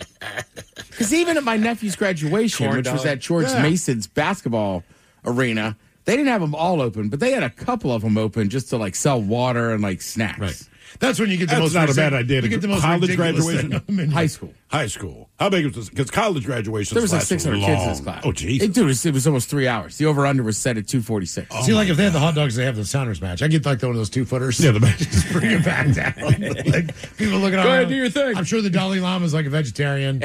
I'm sure all those things. I got a 2-footer and a thing of garlic fries. Watching the Dalai Lama. The final concert the Grateful Dead ever gave in California. Another thing I saw. Ted, Grateful Dead fans will say that the Sphere was one of the most memorable Grateful Dead shows that any Grateful Dead fan has seen. Even with Jerry, they go back to all that stuff. They said that was a moving experience. Unbelievable. The first time just catches you off guard. And again, a couple Bud Lights. Like, we were not like altered. Yeah. And I had, that place just blows your mind. Like, you got to hold on because you think you're going to fall. Really? Then the second time I went was, Were you altered? I won't say. It doesn't matter, but it was. Yeah, it was. But pretty you were good. ready. You were ready for the experience. You could I was definitely ready. They came out with Terrapin Station. I'm a Terp. It was pretty cool. Wow. Okay. Guys, I saw a formation of UFOs in the summer.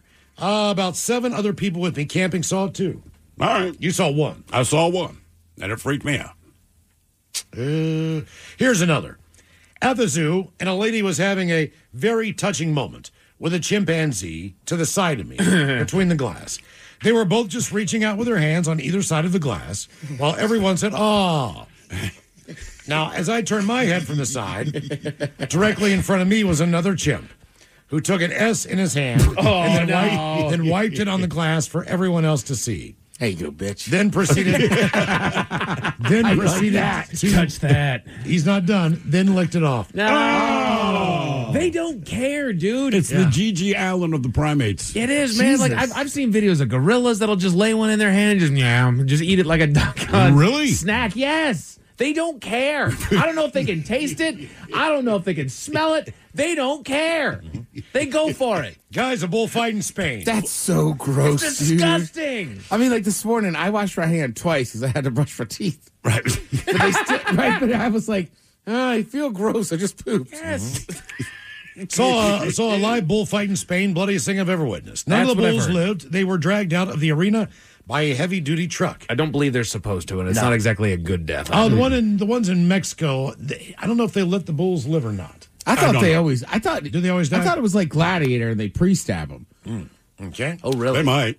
I think so. Would you dude. want to take on a bull? Well, to make them angry, to get them ready to fight. That's the whole thing is that it's a fight. To wear them out a little. I'm sorry. If it's a fight, there needs to be a handful of matadors that go down from this thing. I agree. It's just that it's a bull. And guys, a guy didn't realize I was walking behind him. So I'm behind him. I'm about 20 feet or so. He's 20 feet in front of me. Inspects a fast food container that is on the ground. Opens it up and ate whatever was left inside. Then keeps on walking.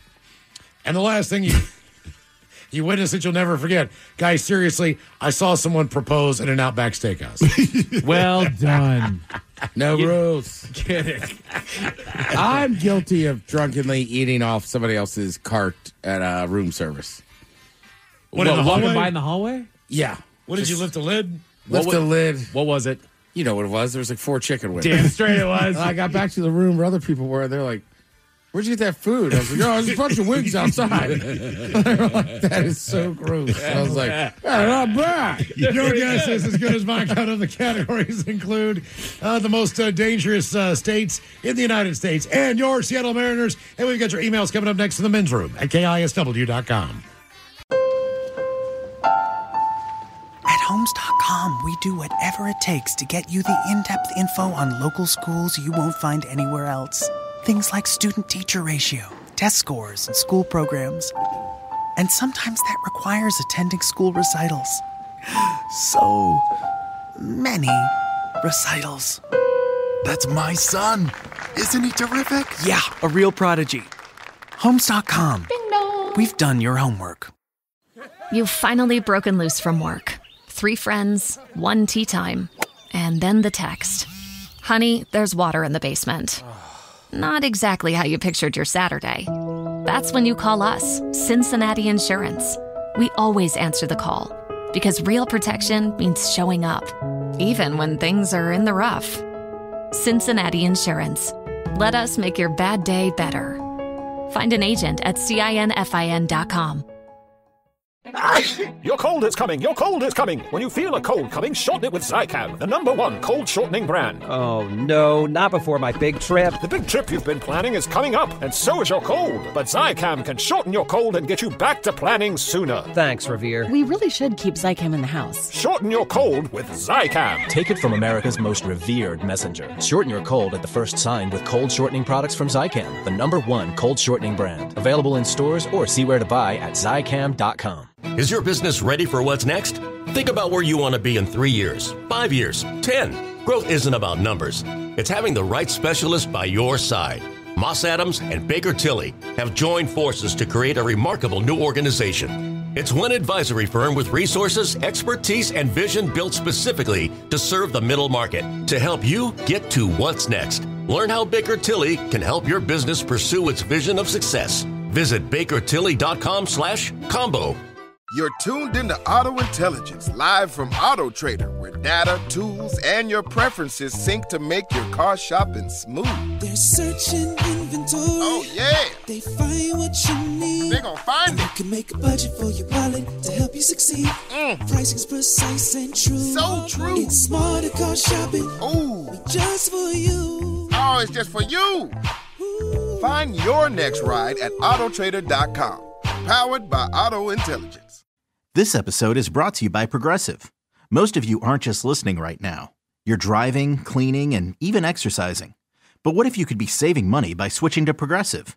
Drivers who save by switching save nearly $750 on average. And auto customers qualify for an average of 7 discounts. Multitask right now. Quote today at Progressive.com. Progressive Casualty Insurance Company and Affiliates. National average 12-month savings of $744 by new customers surveyed who saved with Progressive between June 2022 and May 2023.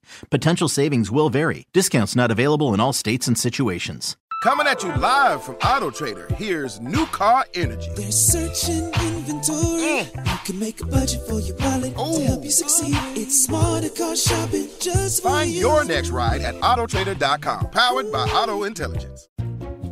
Homes.com is the only place where you can find specialized neighborhood guides with the in-depth insider info home shoppers want. Very in-depth info. Want to know if there's homes for sale in the area? We've got it. How long has a home been on the market? We'll know it. Average lot size? Uh-huh. Proximity to local parks? Of course. Insight into your neighbor's divorce? We're working on it. Homes.com. We've done your homework. We return to the men's room with Miles and Thrill. Your guess is as good as mine. Coming up, first time for a few emails from the men's room at KISW.com. You've got mail. You've got mail. And jump right to the birthdays brought to you by Men's Room Roasted Red Salsa from San Juan Salsa Company. Dip responsibly. Guys, today is my daughter Deza's 15th birthday. I cannot express how much joy she brings to my life and to the dads, plus the excitement that she brings to our 3-year-old little brother. Her 3-year-old little brother every single day. No matter how much bickering those two do, at the end of the day, it's Deza there with hugs and kisses for her little brother. The kindness and compassion she gives to everyone, regardless of who they are. We're so proud of who she is and who she's growing up to be.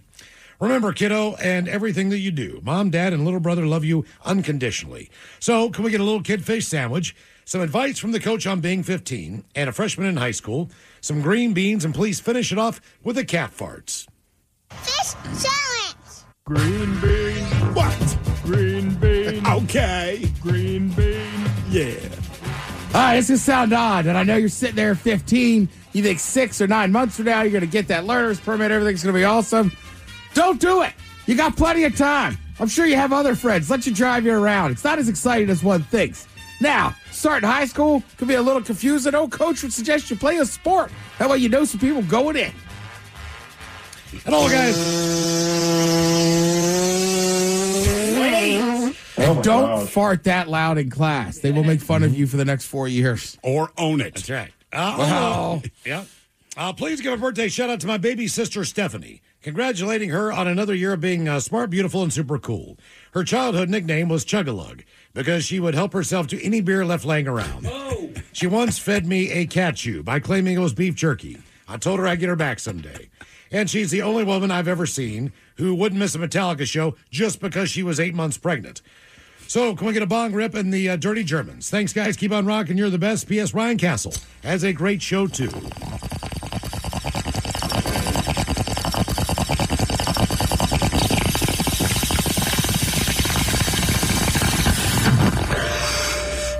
Yeah, it's too bad I didn't run into you as that's a Metallica show, because I will only have sex with pregnant women after the 8th month. Yeah, then you would be the true master of the puppet. Yeah, that's true. Master. Sounds like there was already whiskey in the jar. Yeah. All right, guys, here you go.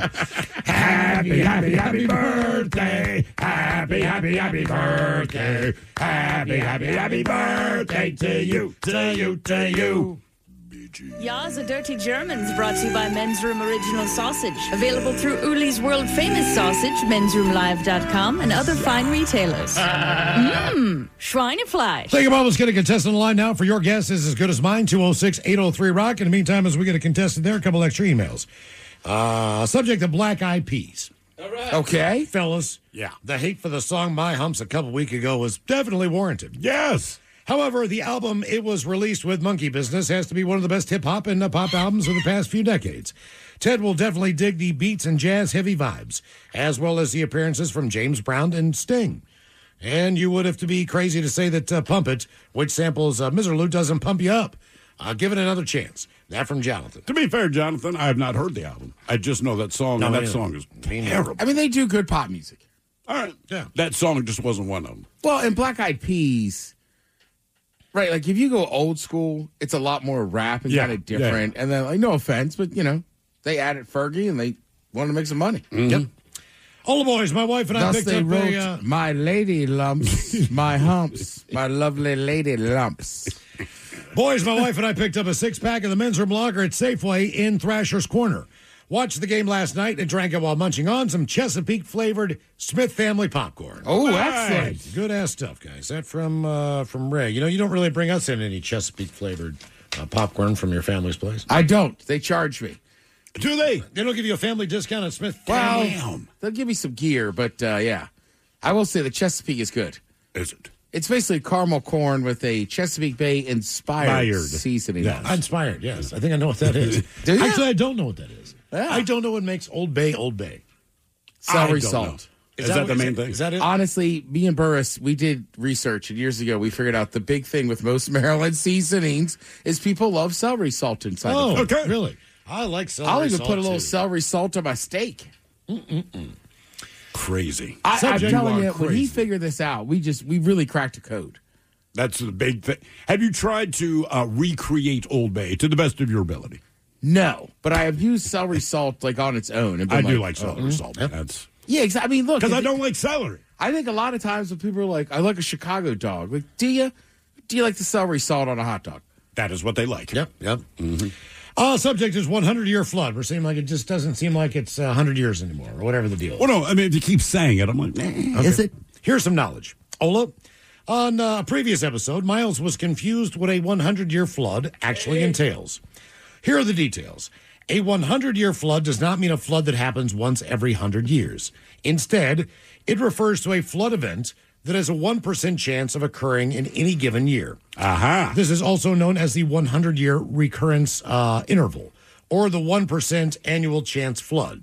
The term describes the statistic probability of a flood of a certain magnitude or greater, not a strict timeline.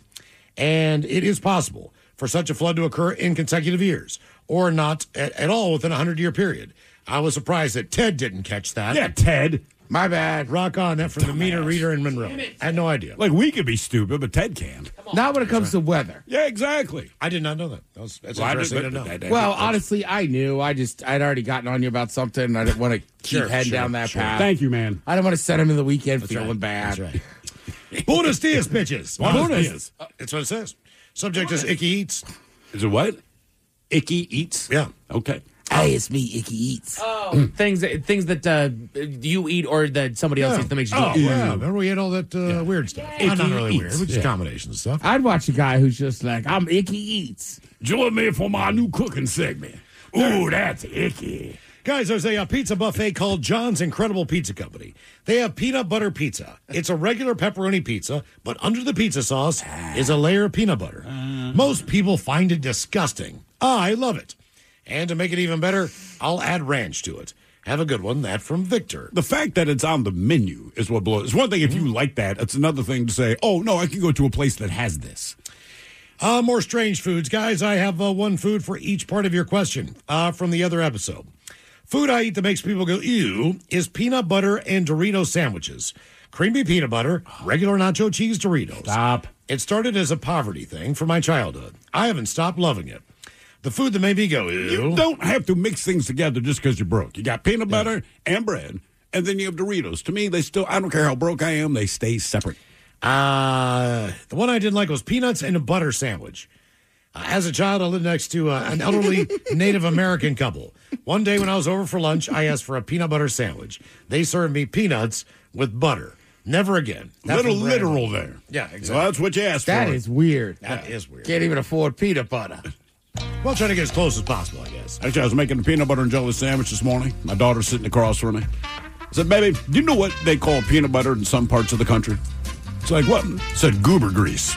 She just looked at me and said, that is disgusting. I'm like, it's just the Good, name. then don't eat my peanut butter. Yeah, don't eat my goober grease. Goober. This episode is brought to you by Progressive Insurance. Whether you love true crime or comedy, celebrity interviews or news, you call the shots on what's in your podcast queue. And guess what? Now you can call them on your auto insurance too with the Name Your Price tool from Progressive. It works just the way it sounds. You tell Progressive how much you want to pay for car insurance, and they'll show you coverage options that fit your budget. Get your quote today at Progressive.com to join the over 28 million drivers who trust Progressive. Progressive Casualty Insurance Company and Affiliates. Price and coverage match limited by state law. You're tuned into Auto Intelligence, live from Auto Trader, where data, tools, and your preferences sync to make your car shopping smooth. They're searching inventory. Oh, yeah. They find what you need. They're gonna find it. You can make a budget for your wallet to help you succeed. Pricing's precise and true. So true. It's smarter car shopping. Ooh. Just for you. Oh, it's just for you. Ooh. Find your next ride at autotrader.com. Powered by Auto Intelligence. At Homes.com, we do whatever it takes to get you the in-depth info on local schools you won't find anywhere else. Things like student-teacher ratio, test scores, and school programs.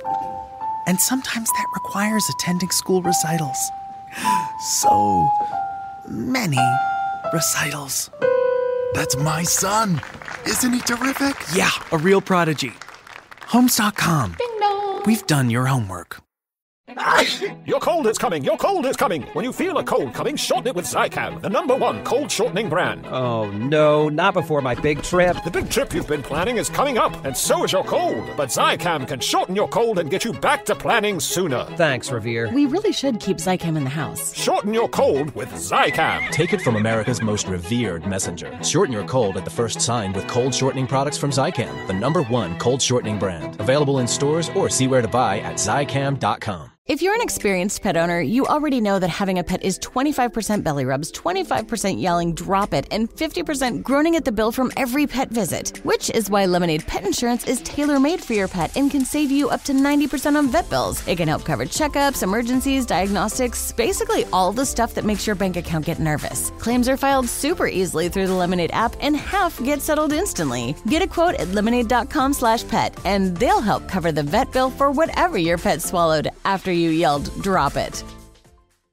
Time for Low Your Guess is as good as mine. It's an easy game to play. You pick from one of two categories and try to get as many right in said category before 3 strikes and you're out.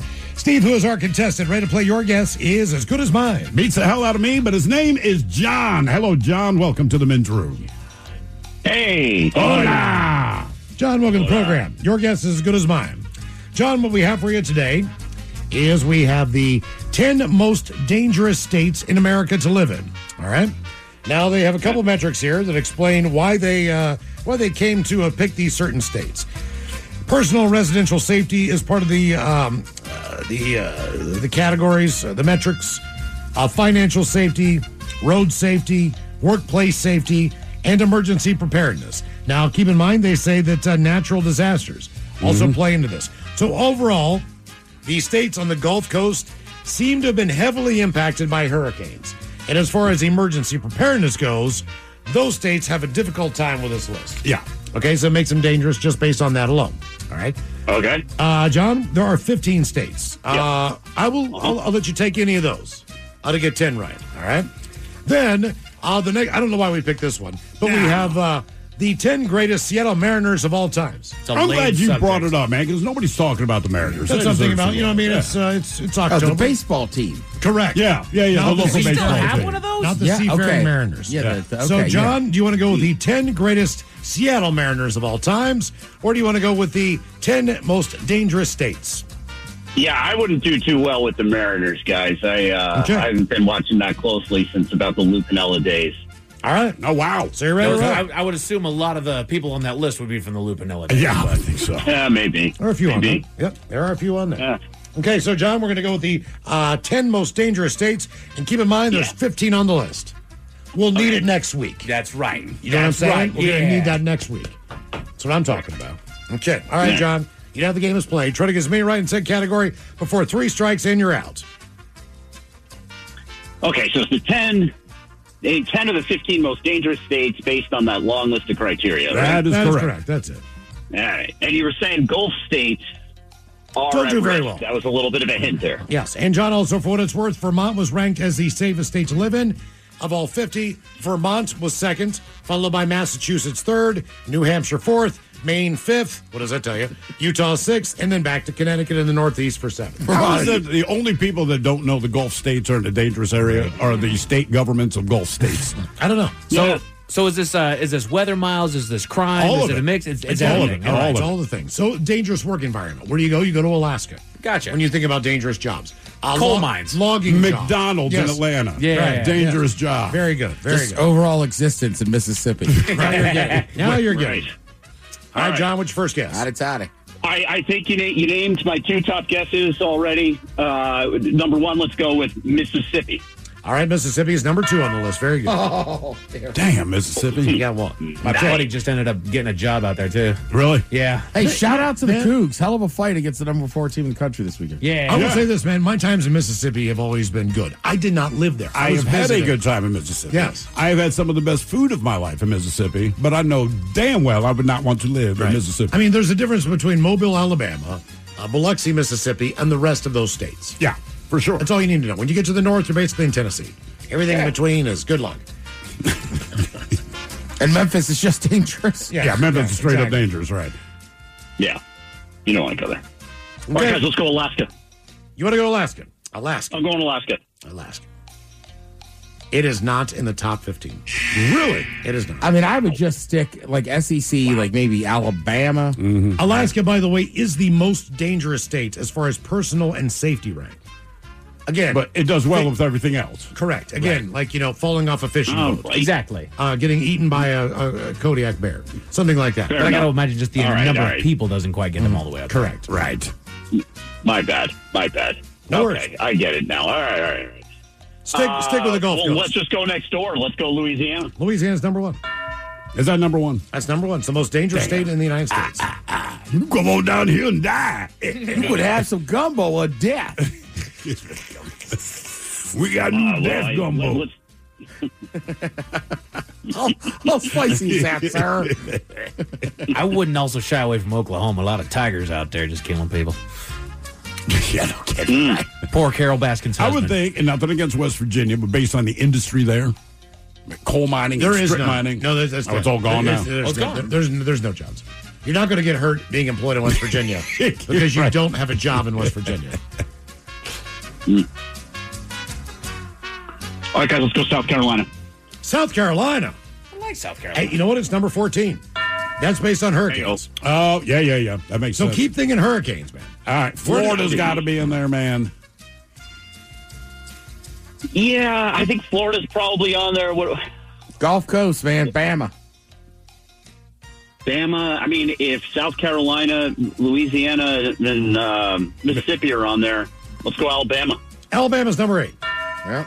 Okay. So right now, John, you've gotten 4 out of the 10 because I'm going to give you South Carolina, and you've got 1 strike against you. So you got 2 strikes remaining, and you need 6 more states that are the most dangerous states to live in. This just came out today, by the way. Florida. Florida, there you go, number 4. Number 4, very good. Now, keep in mind, the Gulf of Mexico is big. It even goes west. Like out into Texas. It does. Yeah. It does. It does. And I've been wondering, what do you guys think? Texas, yes or no? Texas. I would say Good Texas, guess. dude, yeah. There's all sorts of stuff could happen to you, couldn't it? Yep. And no one will do a thing about it. I would pick Pull the Texas. trigger on it, John. Just do it. Let's do it. Number 3. Texas, number 3. Okay. You got 6 out of the 10. There are 4 states you need to fill it out. We still down there in that south area there, Miles? We sure are. I would say Georgia. Georgia. Maybe. I mean, Georgia's there. Oklahoma. I like the Arkansas. I like the sound of Oklahoma. I'm thinking Nevada, maybe. Again, back to natural disasters. Think if you want to tornadoes. There's more than just hurricanes. Right. Kansas. Yes. Let's wait. Did we do Alabama yet? Yes. We did. But don't forget Arkansas. And we did. They suck at everything. They did. Let's go Oklahoma. Oklahoma, number 6. You feel got better, 7. Mike? I feel so You've much been better. lobbying for Oklahoma I from have. the jump. We're getting in that tornado alley. I think is going to be fertile ground here. What's next to Arkansas. Kansas, maybe? Kansas might be on that list. That's where Georgia you might see be there. a lot of trailers in the air, isn't it? In Kansas. Yeah. Kansas is known for Let's go that. Kansas. Let's do it. Now. All right, man, if I'm you, I go Georgia, just based on hurricanes and general crime. I think that's a strong call. General crime and hurricanes. That's a good mix. Number 9. It's a fantastic mix. It's part of their advertising pitch now. John, here's where you're at. You've got an 8 out of the 10, and you've got 2 strikes. You got 1 strike left, but you only need 2. Okay? All right. I mean, some suggestions coming in include Kentucky. I don't know. Let's see. We already covered Mississippi. We covered Carolina. Now we already tried Kansas. There's no Kansas. Someone else says Missouri, bordering Kansas. Missouri's I don't know. not terrible. I'd say Arkansas. That. I'm sticking with Arkansas. That might be a good one. Just thinking out loud. yeah. I'm thinking keep going up to North Carolina, but let's do Arkansas. Let's go, guys. Arkansas is number 5. Oh. Okay, got 9, John. Got one more. Got 1 more. Shoot from the hip. Pressure's on. Pressure is on. Well, so far you're 9 out of 10. You already won. I thought he was still missing 2. I must have missed one. I got one. So far, we've got Louisiana, Mississippi, Texas, Florida, Arkansas, Oklahoma, Alabama, Georgia, and South Carolina. Where was South Carolina? 14. That was number that's 14, why but I'm going to give it to you. You're going to give it to him. All right. All right. Man, I don't. Will we say like? Oh yeah, of course. Or does it seem a little more obscure? You guys have already said it. We've already Missouri, maybe. Georgia. Still part of that. Georgia's already been said. Yep. So Missouri and Nevada are the 2 I remember that we've said. Yep. But I think I would lean Missouri just based on natural disasters. All right, John, we need your final answer. All right. Let's do Missouri. Number 10. All right. Nice job, brother. Clean the table. Here you go. The 15 most dangerous states in the United States of America. Number 15 would be Illinois, based on the crime rate alone in Chicago. Mm-hmm. South Carolina, 14. That's on natural disaster tip. California, 13, is based on population and crime. Montana is number 12, based on injuries at work. Yeah, job, for sure. Then Tennessee, 11. Missouri's at 10. 9, Georgia. Alabama, 8. Colorado, believe it or not, 7. 6 is Oklahoma. Arkansas, 5. 4 is Florida. Texas, 3. Mississippi, 2. Number 1 would be Louisiana. That is the new most dangerous state in America. Actually, it's been the most dangerous state in America for the last 10 years. Oh, yeah. They know what they're doing there. Nice job, boys. Yeah. Coming up, we'll drink a toast with a shot of the day at 5:08. You are listening to the Men's. This episode is brought to you by Progressive. Most of you aren't just listening right now. You're driving, cleaning, and even exercising. But what if you could be saving money by switching to Progressive? Drivers who save by switching save nearly $750 on average. And auto customers qualify for an average of 7 discounts. Multitask right now. Quote today at Progressive.com. Progressive Casualty Insurance Company and Affiliates. National average 12-month savings of $744 by new customers surveyed who saved with Progressive between June 2022 and May 2023. Potential savings will vary. Discounts not available in all states and situations. Coming at you live from Auto Trader, here's New Car Energy. There's searching inventory. You can make a budget for your wallet to help you succeed. It's smarter car shopping just for Find you. your next ride at autotrader.com, powered by Auto Intelligence. Homes.com is the only place where you can find specialized neighborhood guides with the in-depth insider info home shoppers want. Very in-depth info. Want to know if there's homes for sale in the area? We've got it. How long has a home been on the market? We'll know it. Average lot size? Uh-huh. Proximity to local parks? Of course. Insight into your neighbor's divorce? We're working on it. Homes.com. We've done your homework. Your cold is coming. Your cold is coming. When you feel a cold coming, shorten it with Zycam, the #1 cold shortening brand. Oh, no, not before my big trip. The big trip you've been planning is coming up, and so is your cold. But Zycam can shorten your cold and get you back to planning sooner. Thanks, Revere. We really should keep Zycam in the house. Shorten your cold with Zycam. Take it from America's most revered messenger. Shorten your cold at the first sign with cold shortening products from Zycam, the #1 cold shortening brand. Available in stores or see where to buy at Zycam.com. Is your business ready for what's next? Think about where you want to be in 3 years, 5 years, 10. Growth isn't about numbers. It's having the right specialist by your side. Moss Adams and Baker Tilly have joined forces to create a remarkable new organization. It's one advisory firm with resources, expertise, and vision built specifically to serve the middle market to help you get to what's next. Learn how Baker Tilly can help your business pursue its vision of success. Visit bakertilly.com/combo. The Men's Room returns with Miles and Thrill. Coming up here at 5:08, we'll drink a toast for the shot of the day. And we do have your headlines on the way at 5:50. But first, quick check on Mike Hogg and some of the stories and headlines he is not working on. Well, thank you, Miles. The Giant Company has issued a recall of their taco kits because some of them contain hot chocolate packets. I was wondering about that this morning. I'm assuming they're not supposed to. No. So what is it, like in place of the taco seasoning or something? Got to be. It has got to be. A packet of taco seasoning is now hot cocoa. Just call it mole. Man, that's what I was going to say. Call You it put mole. some chocolate in that meat. Yeah. I don't know. Am I odd? I don't like mole. It's never quite the same from place to place. Okay. Depends on the Right, depends on the peppers. I went to one restaurant that had it. It sounded good. I didn't get the chocolate aspect of it when I was reading it, so I ordered it. It was like, let's give it a shot. I'm feeling adventurous. And I tried it, and this was one of the only times that as somebody actually came by, how is everything? And I said, I'm sure it's great. I don't think I like mole.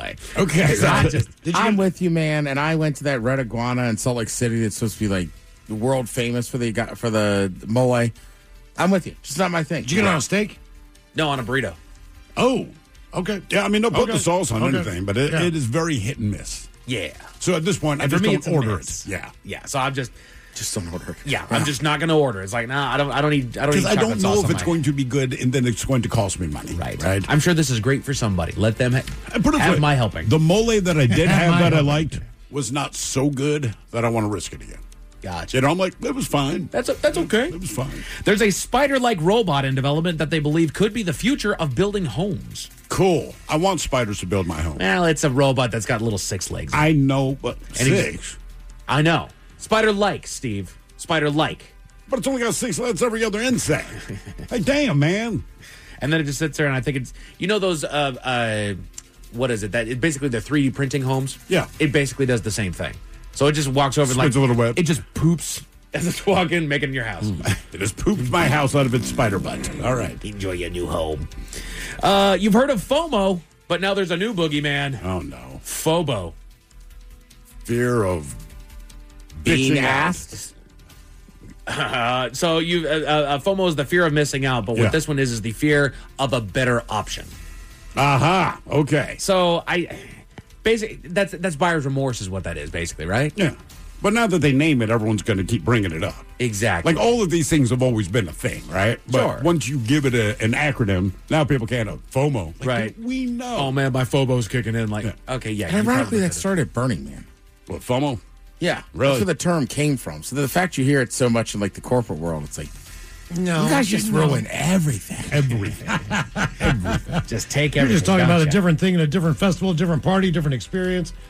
Yeah, and I never heard. I thought it was a great term. And Sure. it seemed like 2 years later, I started hearing people saying it around the office. I was like, no. Stop. Yeah. Just quit. Well, it's like woke. I think Yeah. it's a term black people use with each other about keeping up a current event, knowing stuff. Yeah. But somehow, like, the other side took it and, like, weaponized it. That's not what it means. Right. Say it all you want. It's not what it means. Put your thinking caps on, boys. Time for the Merriam-Webster word of the day. It is an adjective. I'll give you guys a 60% success chance on this one. Thank you. So it's a word that I'm sure you know. It doesn't really ever Not get something used. we use. Okay. All right. It is a P word. Careful. That means occurring immediately before the last one, or in other words, next to last. I know the word. Yes, you do. Not Perennial? No, Not perennial. Preemptive? You're about to say it, Steve. So what would the last one be? God dang it, I can't. Oh, God, I know this word. Yes, you do. You're right there. It's not penultimate. It is, oh, God, I'm so close. You done Perineum. Just say it before I hurt You myself. glitched your tongue and now you can't fix it. Penultimate. Penultimate, yes. Penultimate. Of course it is. Dang, the second to last. Ultimate being the last. That's another word that gets overused is ultimate. Like, no, ultimate is the final last thing. one. Right. This penultimate. That's an ultimate pen. The penultimate is mightier than the sword. I can take down any man. According to 24 years of NASA satellite data, the world is getting darker. And the Northern Hemisphere is doing it faster. Yes, it is. Yes, we are. They Yes, warned us it about is. this. Darker how? What do they mean? More black people? I think so. I think that's what they mean. Yeah. All right. Yep. Good for me. Really. Boom. What, like less sunlight? I Yeah. mean, really? I think so. Ireland is ours. I believe it. Yeah, it's getting crazy I dark out here, believe it. dude. Some days you're just like, oh, turn on the lights. Daylight savings is just going to be. Oh, God, don't even bring it up. I know. I'm Jeez, sorry. what is that, 2 weeks away? Yeah, we're not far. We are not far. Maybe 3 by the time it's all said. College students in Australia are being accused of using AI to cheat on their assignments based on findings of an AI system that administrators are using to check their work. So they're using AI to figure out if the kids are using AI. They're using the AI to grade their work and also check if they're using AI. Well, if they're Then you're using not the AI leading by to grade example. the work, then you can't really get on them for Right. using it to Don't create say the- anything, Yeah, don't. exactly. if I can't use a calculator to do math, you can't use the calculator to check if my math is correct. Here's the thing. Then they're using AI right. Correct. You call it cheating, but the purpose of AI is exactly what they're using it for. We want to run from it. We don't want it to be, and I get it. However, it's here. AI is going to happen. It is Yes. the future. It is going to take over and change things. No kidding. So don't let us get behind by sitting there and say we can't be using this. We have the information superhighway at our fingertips. It used to be that you had to cite all of your sources, which I get because you do want reputable sources. That Sure. should be what we're looking at. That should be it. However, it's like we don't have to remember anything. I was just reading literally on the live video today. We stopped remembering things 10 years ago. We admitted that we don't remember things anymore because we don't have to. The internet does for us. Yeah, it's hard. That's why I'm on no Google rule. If I'm trying to think of something, if it's driving me nuts all day, eventually Try I will to- Google it. try to figure it out, I'm trying right? to get my brain to work. Right. That's Let's- all. let's I add can a come up little with bit it. of forethought here. I had this. It woke me up the other morning. I was trying to remember my cousin's husband's name. All right, I went to their wedding. I met Charles? This guy. I met this guy like 7 times. Frank. I just never really spent any time. William. With him. Every time I spent time with him, Brad, it's like, that guy's it was a name. family thing. And Anthony. I was in bed just like, I'm going to get this. Agamemnon. I'm going to get this. And I fell back asleep. And then, like, when I woke up, I was like, Shane! It's Shane! That was my next guess. Do you not remember people based on basically the couple that they're in? See, I know that you were the spouse of. I never spent time with him. Gotcha. Okay. I've always known my cousin, but he is her husband, who I don't really know. Right. But I have been to the wedding with also 300 people. Like, I met all of his family. I met all these other people that I don't know. But I've never really hung out with them. We've never eaten dinner together, never been to a bar, never had a general conversation. But I went to his wedding, so I should know his name. I should know. It this is guy's odd. name. Like last week, hanging out at like my buddy Will's, right? And so he was like, "Man, you get along with his wife pretty well." And I was like, "Yeah, it's fun." And they were like, do you guys go out? I was like, I have met her once at her wedding. And that was it. Like, I'm very happy that we do get along, but it's like one of those things where, like, I feel like I know her as I talk to Will so much. Sure. Same for her, but, like, honestly, we just looked at my buddy, I was like, we really don't know each other. A new study found that most Americans would consider a sponsored wedding to save money, speaking of weddings. Why not? Oh, Sure. yeah. This wedding brought to you by Metamucil. Yeah. That's exactly right. Baja Blast. Yeah. I mean, whatever. But you know what? It's because I just want to weddings are say, expensive.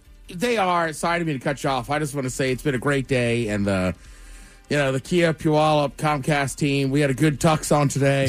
It's moving fast. Dude, that'll be a thing. Grooms go up there with a big old Budweiser banner on the back. Oh, yeah. And to work it in to the actual vows, depending on the sponsorship. You know, like, And baby, if I make a stinky, I will call Pete. Like when Elvis did Castle's wedding. Will you take this burning hunk of love? Right. Ladies and gentlemen, now time for the official reception brought to you by the Advocates Injury Attorney. Right, I'm about to say, do you take this man to have and to hold, and when you're driving down the road and you get hit, you will call an advocate? I do. Yeah, make the priest put in some lines. But they're expensive, and there's a handful of things that we need to do to kind of curb the cost. The Men's Room Top 10. The Men's Room Top 10. So these are 10 hacks to save money on a wedding. These are all recommendations. We are coming into the winter wedding season. So ladies, gents, if you guys are planning a wedding, keep all of these things in mind. I know that we kept ours on a decently good budget as well. However, it was still crazy expensive. It's still expensive, yeah. So number 10 on the list, they say learn to negotiate with vendors. It says be friendly but firm. Negotiating can save you a significant amount on big ticket items like your venue and catering. Do your research. Gather quotes from multiple vendors to understand the market rate and what is included. Focus on value, not just price. And I can't stress that enough. Focus on the value of what it is that you're getting. Instead of a direct discount, ask for extra inclusions like an extra hour of service or upgraded linens. The smartest thing we did, right? And look, it's going to be expensive no matter what. But the one thing was, got all the flowers from Pike Place Market.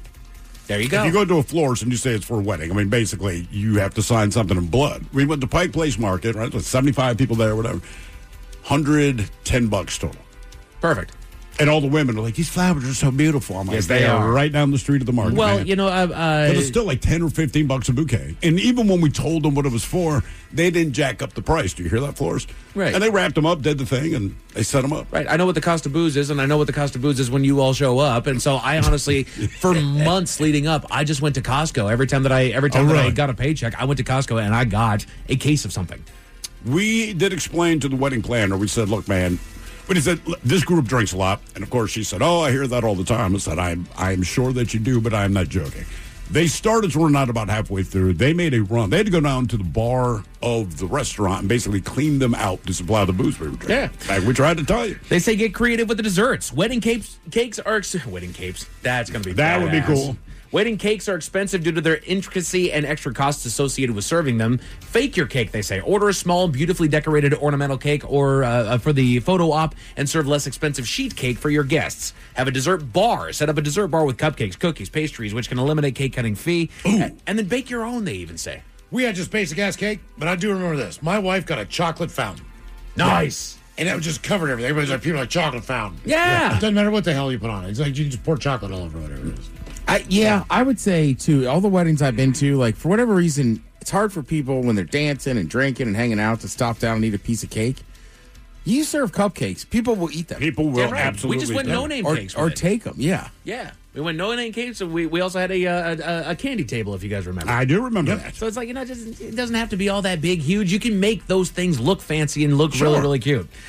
Be strategic with floral arrangements, Steve. Flowers can add up, but you get stunning arrangements for less with a few simple tricks. Use in-season flowers, locally available. Seasonal blooms are much more affordable than out-of-season or exotic ones. Incorporate greenery. Use lush greenery like eucalyptus and ferns instead of flowers, and then buy flowers in bulk. Consider buying flowers in bulk from a warehouse store or a flower market and creating your own bouquets and centerpieces. Yeah, you can do that for a fact. My buddy did that. He did not do it. He was not a florist. He was a refrigerated floral warehouse. Okay. So the entire warehouse was refrigerated. Right. You could keep meat in there. He had all kinds of different, but flowers from Colombia were his number one thing, roses specifically. Okay. Mm-hmm. He would get raided once every 2 weeks. You would be shocked at the number of vases that are made out of cocaine. Really? The number of different things. That makes sense. Yeah. You know, like it just looks like porcelain. It is.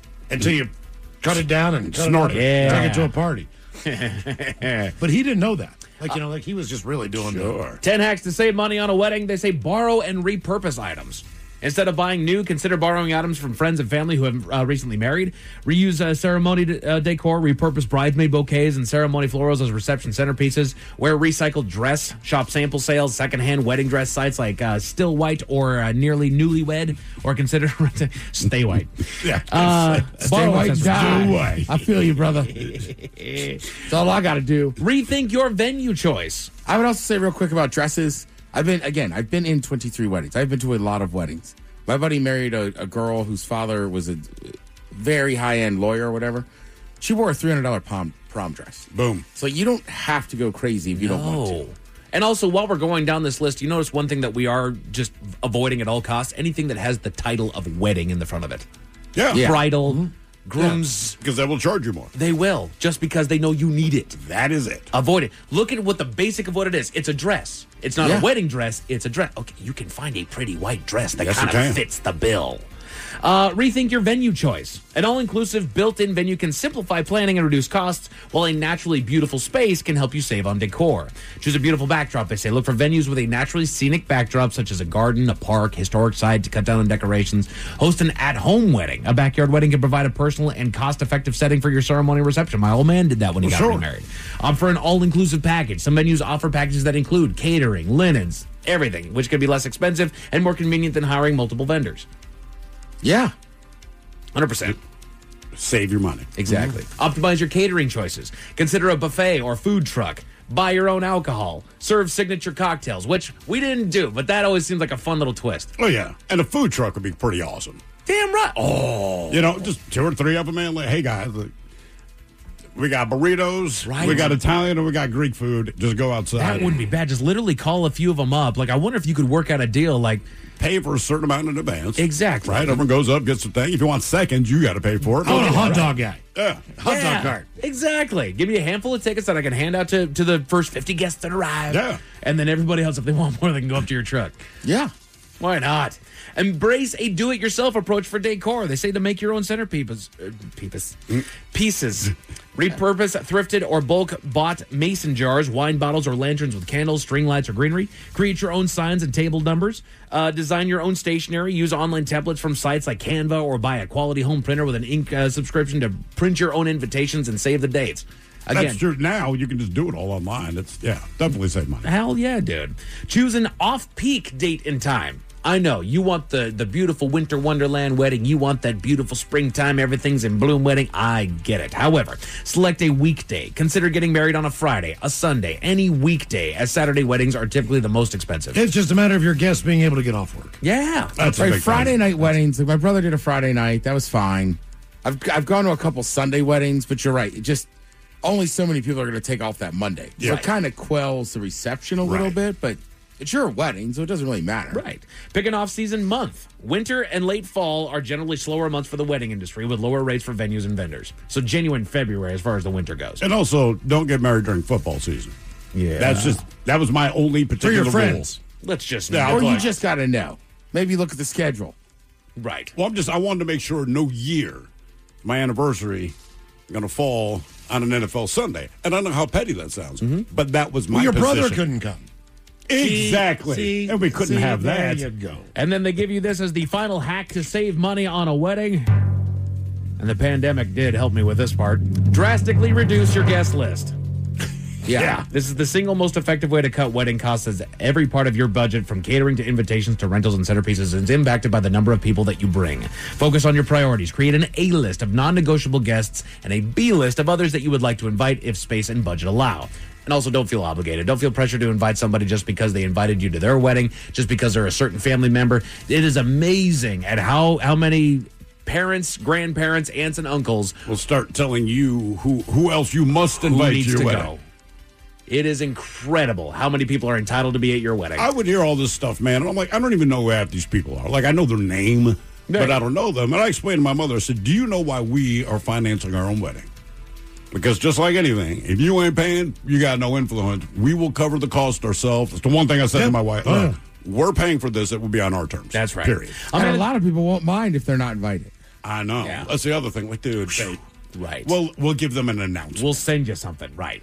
A man in the UK trusted Google for a medical diagnosis, Miles. How'd that work out for Tell you him? all about it at 5:50. Thank you, sir. Headlines are coming up at 5:50. In the meantime, have we made it to drinking time? Somebody out there deserves to be recognized. And the men's room knows just who it is. So to you, we say, bottoms up, sailor. You're the toast of our shot of the day. Drink time it is. As usual, we head to the drink desk and Steve at Thrill Hill to find out who we're toasting. Yes, indeed. And today we toast 84-year-old Barrett Hansen. All right. Do you know who Barrett Hansen is? I do not. I know you don't, because most people, if they know him at all, that would be Mr. Dr. Demento.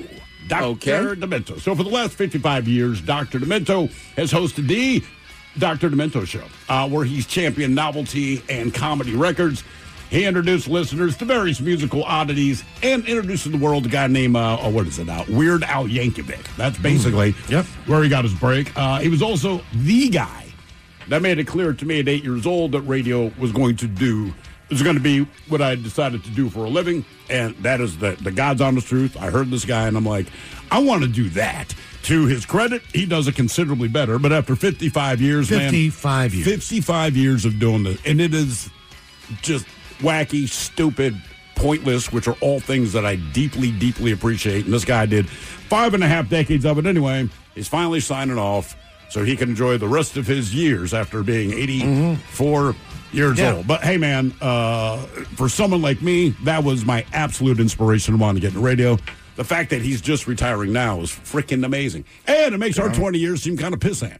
Just throwing it out there. All right, 85, you can retire. Then again, he has no beer. So what can you do? So we pour this booze, and we drink this booze because we think it's yummy. Yummy. So over the tongue and down the throat to party in our tummies. Down the hola bijola. All right, it's going to get tested online now for Profile This, 206-803-ROCK. Profile This is next. This episode is brought to you by Progressive Insurance. Whether you love true crime or comedy, celebrity interviews or news, you call the shots on what's in your podcast queue. And guess what? Now you can call them on your auto insurance, too, with the Name Your Price tool from Progressive. It works just the way it sounds. You tell Progressive how much you want to pay for car insurance, and they'll show you coverage options that fit your budget. Get your quote today at Progressive.com to join the over 28 million drivers who trust Progressive. Progressive Casualty Insurance Company and Affiliates. Price and coverage match limited by state law. Coming at you live from Auto Trader, here's New Car Energy. They're searching inventory. You can make a budget for your wallet to help you succeed. It's smarter car shopping just for Find you. your next ride at Autotrader.com, powered by Auto Intelligence. At Homes.com, we do whatever it takes to get you the in-depth info on local schools you won't find anywhere else. Things like student-teacher ratio, test scores, and school programs. And sometimes that requires attending school recitals. So many recitals. That's my son. Isn't he terrific? Yeah, a real prodigy. Homes.com. We've done your homework.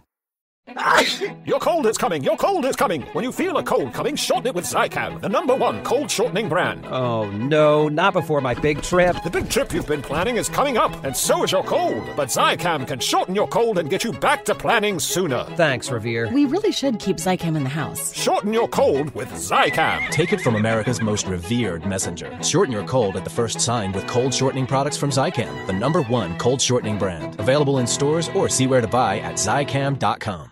Is your business ready for what's next? Think about where you want to be in 3 years, 5 years, 10. Growth isn't about numbers. It's having the right specialist by your side. Moss Adams and Baker Tilly have joined forces to create a remarkable new organization. It's one advisory firm with resources, expertise, and vision built specifically to serve the middle market to help you get to what's next. Learn how Baker Tilly can help your business pursue its vision of success. Visit bakertilly.com/combo. Coming at you live from Auto Trader, here's New Car Energy. They're searching inventory. You can make a budget for your wallet to help you succeed. It's smarter car shopping just for Find you. your next ride at Autotrader.com, powered by Auto Intelligence. With comprehensive reports on local schools you won't find anywhere else, Homes.com is the only place to find the in-depth info home shoppers want. Very in-depth info. Curious about where a school ranks in the state? Look no further. Percentage of teachers in their first or second year? We've got it. Lowest student-teacher ratio? No problem. The best cafeteria lunch in the district for your 9-year-old food blogger? Would it surprise you if we said yes? Homes.com. We've done your homework. You've finally broken loose from work. 3 friends, 1 tea time, and then the text. Honey, there's water in the basement. Not exactly how you pictured your Saturday. That's when you call us, Cincinnati Insurance. We always answer the call, because real protection means showing up, even when things are in the rough. Cincinnati Insurance. Let us make your bad day better. Find an agent at CINFIN.com. The Men's Room presents Profile This. And Steven Hill, could you please tell everyone how Profile This is played? I sure can, Miles. It's a simple game where we share with you a real-life news story, something that happened right here on planet Earth. Whoa, Earth, Earth, breaking the place up, Earth. And as you listen to the story, based on the stereotypes you believe to be true of people and the decisions that people make, we'll ask you what it is you think makes the story a story. Hello, Devin. Welcome to the Men's Room. Hola. Hola. All right, Devin, I know you already understand how this here game is played. That's right. So today, you have your choice of one of 3 categories. Today, we offer you the wonderful world of drugs, followed by Bite Me. In other words, what did someone find in their food? And finally, Animalize This, where you guess the animal responsible for causing the problem. Don't pick that one. Let's all do some drugs. There we go. Drugs. All right, a 29-year-old Forks Township man. He was high on drugs, and he was found naked and covered in blood after he jumped from his second-floor apartment window. Charged is one Cody McAllips. Now, Fork Township officers responded at 12:35 p.m. to an address there, and they found McAllips, who was, quote, incoherent and could not explain what had happened to him. He was taken to an area hospital for treatment of injuries to his head and upper left arm. Now, investigators searched his apartment, and they found blood on the wooden steps leading to his apartment, as well as a broken porcelain sink in the bathroom. Blood was covered on the interior walls, as well as the bathroom walls. Now, in the living room, in plain view, there were scales, plastic bags, marijuana, and methamphetamine. So a search warrant was obtained, and that led to the seizure of several bags of amphetamine, a stimulant used to treat narcolepsy and attention deficit disorder. He also had measuring spoons, pill capsules, and a bag of synthetic marijuana. My man was a one-stop party. The question is, what drug was he actually on when he jumped out of the window? Was he on meth?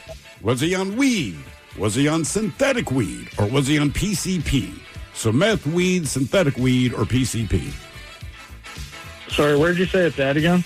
This is, I'm assuming either New Jersey or Pennsylvania, only because it ends with township. Could be Ohio, too. Do they do townships? Mm-hmm. All right, somewhere in that area. Yeah, that makes sense. What do you think, Miles? I like, just based on the area, synthetic weed. Like just going to a truck stop or whatever. It seems like in that area they'd be like, yeah, we still sell it. We don't care. Spice, right? I believe that's one of the names, right? Yeah. Yeah. Ted, what you thinking? My instinct, if it's not, PCP because he's naked, but I'm with Miles. That, even though that synthetic weed do some whack stuff. But you know what? I'll go PCP. Why not? I'm thinking the same. Let's go PCP. PCP for dinner. And when you're naked and bloody and jumping out of windows, it generally leans PCP, but could be meth. That spice is wild. All right, what was he on? Meth, weed, synthetic weed, or PCP? We'll find out next. That was a tease. You are listening to the Men's Room. Coming at you live from Auto Trader, here's New Car Energy. They're searching inventory. You can make a budget for your wallet to help you succeed. It's smarter car shopping just for Find you. your next ride at autotrader.com. Powered by Auto Intelligence. Hold up, we got one play. Everything we work for comes down to this. Quick question. Speaking of workouts, how would you rate your athletic program? Bro, we're in the middle of the state championship. Oh, so like a B+ then? Dude, get out of our huddle. Well, at Homes.com, we leave it all on the field to get you detailed information on local schools. Off the field. Off the field. Copy. All right, go sports. How'd he even get in here? Homes.com. We've done your homework. Just got a new puppy or kitten. Congrats. But also, yikes. Between crates, beds, toys, treats, and those first few vet visits, you've probably already dropped a small fortune, which is where Lemonade Pet Insurance comes in. It helps cover vet costs so you can focus on what's best for your new pet. The coverage is customizable, sign-up is quick and easy, and your claims are handled in as little as 3 seconds. Pro tip, Lemonade offers a package specifically for puppies and kittens. Get a quote at lemonade.com/pet. Your future self will thank you. Your pet won't. They don't know what insurance is. Category said drugs on profile. This we got a man who was high on drugs. He had a whole bunch in his apartment. He ended up jumping from a second-story window, busting his head and his arm. Apartment covered in blood. The question is, what drug was he on at the time he decided to do all this? Meth, weed, synthetic weed, or PCP? And Devin, that is a question we posed to you. Let us start with Miles Montgomery. Went with the old synthetic weed. Yep. Not a bad answer considering what part of the country you're in. D. Ted Smith, you were leaning synthetic weed, but said, look, man, he was naked. He was bloody. He made bad decisions. Sounds like PCP. And Devin, you agree? Yes. And you are correct. Okay. Nice shot. PCP, nakedness go hand in hand. They really do. Now for all TV news all the time, and it's time for TV Time with 10. And now, because your pathetic life is confined to countless hours in front of a talking box, the Men's Room presents TV Time with Ted. All right, your choices today. You got the Jimmys, Colin and Kibble, Seth Meyers, SNL, Bill Maher, Stephen Colbert. Wow. Or Ted Smith. Is it Ted or is it late night? It is right there. The Title-Ace guys have teams and talents and writers help them come up with their monologues each and every night. It is up to you to determine. Is this a late night joke and from whom, or could it be a V. Ted Smith original? Former Jets quarterback Mark Sanchez has been accused of drunkenly assaulting a delivery driver before the driver stabbed him. The penalty's offset, repeat first down. If convicted, Sanchez could be sent to prison, or worse, back to the Jets. Ted Smith. SNL. Former Jets quarterback Mark Sanchez has been accused of drunkenly assaulting a delivery driver before the driver stabbed him. The penalties offset, repeat first down. If convicted, Sanchez could be sent to prison, or worse, back to the Jets. I saw his ex-wife came out and was like... Girlfriend, whatever. Girlfriend. Baby mama. Doesn't really surprise me. That's about all she said. But it not says a lot. Yeah, she said, I'm just trying to protect my kid. I mean, she was as eloquent as she could possibly be. She's like, I am not shocked. Easy on the ass, too. Arby's announced they're coming out with steak nuggets. Although you can make your own steak nuggets at home by eating a bunch of Arby's. SNL. Seth. It's SNL. Arby's announced that they are adding a new item to their menu, steak nuggets. Although you can make your own steak nuggets by eating a bunch of Arby's. I try steak nuggets. Mm-hmm. I'd give it a shot. Don't know if you guys saw this, but a police department in Ohio struggled to stop a giant pumpkin inflatable that was rolling down the road. Charlie Brown is now in custody since it was indeed a great pumpkin. Beat that Smith. Yeah, I'll say you. Yeah, that's me. That video is pretty funny. I know, it's great. A growing number of Gen Z men are moving back in with their parents, taking over household chores and calling themselves trad sons, replacing the old name failures. SNL. Yeah, SNL. A growing number of Gen Z men are moving back in with their parents, taking over household chores and calling themselves trad sons, replacing the old name failures. Obviously, the Mariners have been playing good baseball. What? Yeah. They even won a game last night. But Friday night, I ran over to the Husky game, watched the first half, did watch the drone show. Just want to give a special shout out. It's the first ever drone show at Husky Stadium. How did it turn out? It was good. The only issue is my seats were kind of undercover. So you couldn't get the whole I effect. had to move. Okay. All right. Kind of, but it looked really cool. And credit to them. Everybody wanted to run down and start watching baseball. But like we sat there and we're like, it's a drone show. Let's watch it. So then now it's like that, it's like, all right, towards the end of halftime, me and my buddy go, let's go get a beer. We go down there, and I'm like, oh, Christ, we're not going to get anything. There's all these, like, groups of people. They're not getting beers or food. They're just watching on the concourse level. They had put on the Mariners game. I should also say this, like, we were kind of late getting in there as my buddy had the TV set up in his truck. So we go into the game. Now it's the second half. You hear the Huskies now are pouring it on, right? Yeah. They're scoring points. Rutgers not doing much. So now it's like getting towards extra innings. It's like, let's stay down here a little bit longer. Stay down a little bit longer. Then before you hear it, they're yelling, hey, we're cutting off beer sales. Let's stay down here and get some more drinks or whatever. So as this game goes on, and it's, look, I don't think it's Husky Stadium fault, but the TVs freeze up. Oh, no. So now I have my phone out because I'm on Fox Deportes, which I don't have to say it like that every time, but I do. But you will. I did it. Every time. Now there's like 40 to 50 people behind me watching my phone. There's another dude with a phone. But now the game has ended, and that Mariners game is still... It's not going to end. It's still going. So we trek all the way out to the parking lot, put the TV back on. You can hear yelling and screaming. And then finally, the 15th inning, they walk it off. 3-2. Polanco centering the right, and will send Seattle to the American League Championship Series for the first time in 24 years. Just listen to that. Hey, just rock it. That is crazy. one sound created by like 42,000 mouths. That is the loudest pop that we have had in T-Mobile Park in a long, long time. I don't think you're wrong, man. Seriously.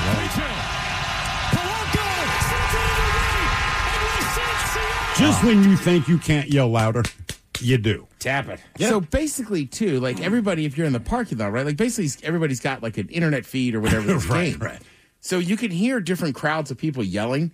At this point, we know the Mariners have won, but we're like, let's see it on our TV. So then we start screaming.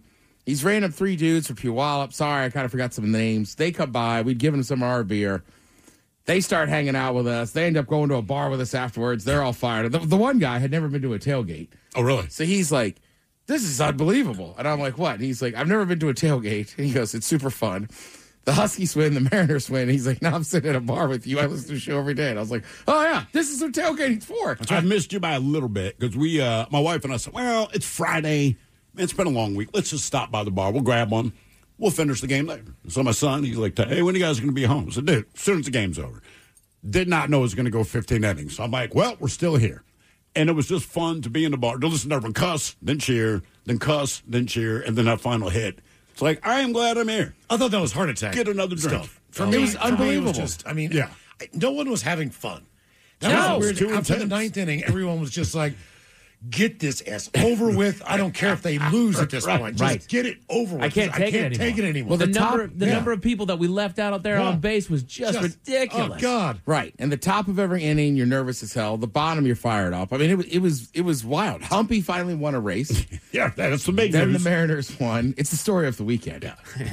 That's I would the story be of the weekend. Husky still won. And again, shout out to the Cougs. Shout out to whoever was down there and ran into my brother. He thanks you for the beer. In Ole Miss. Someone just straight up tracked down your brother. Well, I told him, I said, hey, if you start talking to some Coug fans, like, that's a long distance. I said, if there's any tailgating around you, like, if they're from Seattle, like, tell them we're brothers. And, and he's like, all right, I'll try. And he's like, 1 for 1. I knew exactly who you were. Gave me a beer. And I was like, dope. Cool. The real call was telling me you know Tara Daly because she's actually a Coug. Yeah. But yeah, great weekend. And then yesterday, the Seahawks, like, that score didn't look like it, but I never really got too nervous in that game. Seemed like the Seahawks were just kind of handling business. Yeah. How they have turned into just a road team and can't win. And granted, you have 2 losses at home by a combined, 6 points? But still. And it's like, good win. Jags were 4-1 going into yesterday. Yeah. I'm still not positive about the NFL season. There's some weird things. I have no idea what's happening. There's an odd cloud over it right now, man. But I'm sure Taryn talked about it a little bit this morning. I found out another piece of information, though, this weekend that is unbelievable. Who is the quarterback for the Seattle Seahawks? Sam Darnold. All right, Mike, you're not going to like this, but don't worry. Sorry. Do you know who his grandfather is? Who's Sam Darnold's grandfather? Yes. No. He was on for a year. He was on a show called Emergency. Then he was a regular fireman. He was the original Marlboro Man. Are you kidding me? He died at 69 years old. 69. Do you know what his name is? tell me it's Sam Darnold. Dick Hammer! Are you kidding me? I swear to God. Old Richard Hammer. Dick Hammer! Wow. That is a power name, So why bro. is it Darnold? Did he change his name from Hammer? I'd have kept Hammer. Maybe his daughter got a different name. Right. I don't know. This is unbelievable. If the Seahawks win a Super Bowl with Sam Darnold, the grandson of Dick Hammer, I'm going to smoke Marlboro Reds. The kid of Dick Hammer. But just, I mean, look, nobody wants to die of lung cancer, but you're the Marlboro man. And then at 69, go, I'm going out. I'm checking out, y'all. Like, I did. Dick Hammer I Signing off. I can't get over what a name it is. Played hoops at SC. He was in the Olympics as a volleyball player. Really? The guy is oozing being a man. I don't even know if he impregnated his wife. He just looked at her. Slave in the doors of women. Sauntered in and took his pick of the litter. Look out, ladies. It's Dick Hammer time. Dick Hammer I time. know. I found out about this Saturday night around 10 p.m. and somebody goes, we got to smoke a Marlboro Red if they win the Super Bowl. I said, I will smoke a pack of them. Man makes dungarees look like sweatpants. Yeah. And somebody looked at me, they go, you don't smoke cigarettes. I said, I don't. When's the last time we smoked? I was like, I think 2 years ago, drunk, I took a couple puffs and almost hacked up a lung. But hey, It was worth it. yeah. I don't know. I couldn't believe it. I was like, good for him. Now, I don't know that he ever knew this woman. I bet he did because he's Dick Hammer. But Diane Keaton passed away on Saturday. Yeah. She was 79 years old. No word of the cause of death. I was going to say, I guess some of the people in her life knew, but not everybody. They don't know what's going on. Something obviously was going on. I just heard that she got, quote, sick rapidly. Yeah, it was quick. Because I misunderstood what I was reading this morning. I'm like, oh, usually you kind of see it coming, unless they're in a car accident or something. But I'm just like, I had no idea. She was very selective in her roles. Like where Meryl Streep will do like 9 films a year. Sure. And be nominated for an Oscar. Diane Keaton didn't do that. She was like very particular about the movies she did. It worked for her. I mean, Godfather, you know. I would say Godfather, the collaborations with Woody Allen. She won Best Actress for Annie Hall. In that movie, they say also made her a fashion icon. Really? I don't know anything about the movie. I know the name. I know she got an Academy Award. I don't even know what it's about. I don't either. I'm assuming she must have dressed very well, though. I would think so. Mm-hmm. Right. Right, but was in a ton of stuff. You know her for all that. First Wives Club, Family Stone, Looking for Mr. Goodbar, which is odd to find. Yeah. Yeah, it is. That's why she was looking for it at the time. The follow-up, looking for Mr. Crackle Bar. Yeah. If it's not Halloween and you're looking for it, best of luck to you. Well, we talk about this on the podcast. Like the Good Bar is good, but I feel like Mr. Goodbar, you only see it in the miniature version. Yeah, you do. Halloween. That's it. You know what I mean? Put some peanuts in there. But yeah, you know, and you're right, Miles. She picked the right roles. I mean, you're in The Godfather. It's directed by Francis Ford Coppola. Like, pretty easy. Do you mean uncle of Nicolas Cage? There's only one family member that matters in my world. Dick Hammer. Dick Hammer. I know. We had a 10-minute conversation about that. Like, why did he never switch it to Rich or Richard? Would you? My last name's Hammer? No. No chance. And you're a firefighter, actor. Athlete was in the Olympics. Like, of course you stick with that name. Everybody knows it. And he produced offspring that produced an NFL quarterback. This is true. Tells you about that hammer he had. The legend of it continues. He had the most famous hammer. Sit your ass down, Thor. Tired of your crap. That should have been Thor's other name. Right. Oh, I'm Dick Hammer. Mike, I think you're the one that always says it, or maybe it's Thrill, that everybody clamors for it. Good news. You got it tonight. 2 Monday Night Football games. Thank you so much for that. That's what we wanted. God forbid you concentrate on one of them. I was going to say, but you got the Falcons hosting the Bills, and you also have the Commanders hosting the Bears. The Bears. Wow. Okay. Yeah. Right. Thank you, Ted. We appreciate it. You're listening to the Men's Room. Now, let's see what's happening in the real world. All right, here we go. Family takes a trip to New York and realize 100 miles in, their cat is on the roof of the car.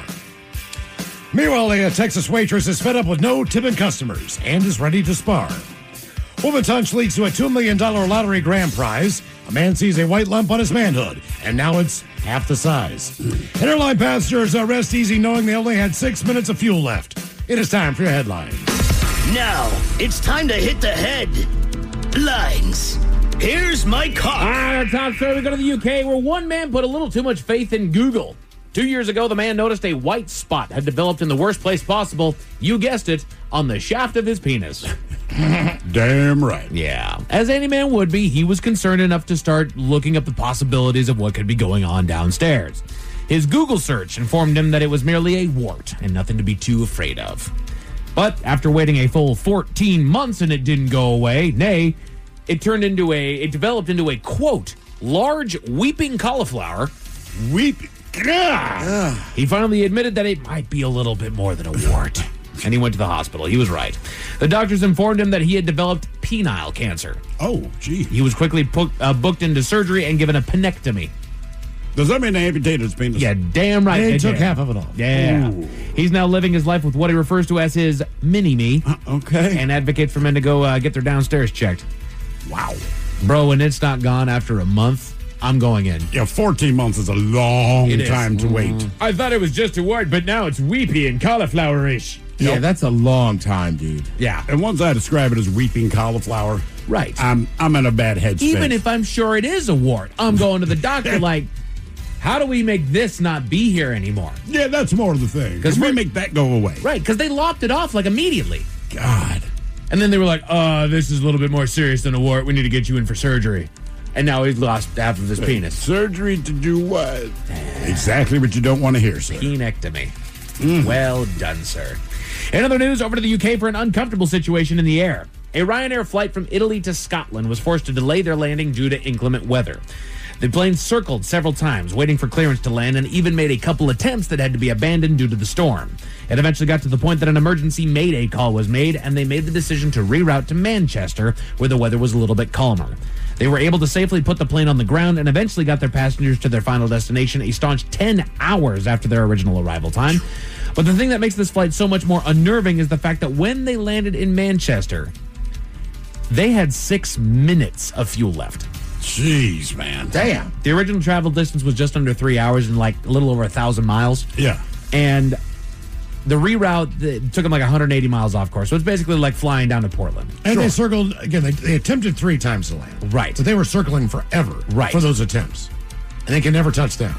That's how powerful Amy is, that storm. If I land in a plane and there was 6 minutes of fuel left, that should be your best kept secret. I do not need to know that. Yeah, I'm on the ground and I'm fine. Tell us that. Right. Don't just say the weather. Let me be pissed that I'm 10 hours delayed from my landing time. Or wait like a year. Yeah. You know, like, hey, if you're on this flight, just so you know, we had 6 minutes before we crashed. I do not want to know that. No. I do not want to know that. To the lovely world of the internet, where one woman's mugshot is ruining her life. She's the subject of a post that was uploaded to social media featuring her mugshot and quite the tale of how it came to be. The story, you read this one, Steve? I did. The story that goes that she works as a waitress at Olive Garden, and after serving a couple who racked up a bill of $94 worth of pasta, wine, and appetizers, which, for Olive Garden, that's getting it done. Yeah. They left her no tip. None whatsoever. This injustice allegedly set her off, sending her into a rage and throwing basket after basket of breadsticks at the offending couple, leading to her arrest. Since the post has gone viral, the college student has done what she can to get her side of the story out to combat the numerous threats and messages full of harassment that she's endured. Threats? Oh, yeah. People are not kind online, certainly not with this but stuff. she threw breadsticks, man. Right. So they're harassing her. They're giving her threats all over the place, and she informed as many people as possible it's all completely made up. Oh. The only thing that is real in that post pertaining to her is the mugshot, which was taken after her arrest for public intoxication, which came on a booze-fueled night a few weeks after her mother passed away. And if you look at the picture, she's clearly hammered. Right. Right? I mean, she looks like any other drunk person. Right. Good-looking She's a gal. college kid whose mom's dead. Right. Yeah. But, right. You glue that picture to the story you made up, and now she's getting harassed with not even throwing breadsticks. Right. She's done what she can to undo the damage of the post, but continues to get internet sleuths who have tracked her down to dish out their own dose of ridicule her way. Side note, if you take it upon yourself to read this story that is clearly ripped from something else. Yeah. You know, it's clearly a screenshot that's put over. This is not an original post. And you can do the research to track her down to where you know unequivocally that is her and that you are going to dish out harassment towards her. But like you were about to say, can't do the research to figure out, is this story actually accurate? Right. No. Everything's a knee-jerk reaction, though, right? It is. It is. I can track you down. Did you bother to verify the story? Because we all want to be start vigilantes. there. We Yeah. all want to sit there and take our pound of flesh that isn't even ours to take. Mm-hmm. And even then, if it is yours to take, you take a pound and a half anyway. And even if the story was true, the worst thing she did was throw breadsticks. Right. Good God. Come on. She had a meltdown at work for no tip on a $94 bill. Yeah. Really? We're gonna go and call her terrible things? I need a breadstick off the ground from Olive Garden. You know what? I would too. Yeah, you know what? I That's a would. good point. They're that dude. good, dude. They are. Are they? What makes them special? They're just good. I don't know. They might be laced with cocaine or something. I don't know. They have the right amount of like butter and a little bit of Garlic and salt. Garlic and salt. I'm down with that. They have hit your sweet spot and they freaking know it. I say it every year, man. Maybe you know what? We'll go out as a show, end of the year. Just go to celebrate. Olive Garden. Let's just go to Olive Garden. All right. We're all family. Let's do this thing. But just in case those stories left a bad taste in your mouth, Thankfully, there's good news. we go to North Carolina where impulse can lead to fortune.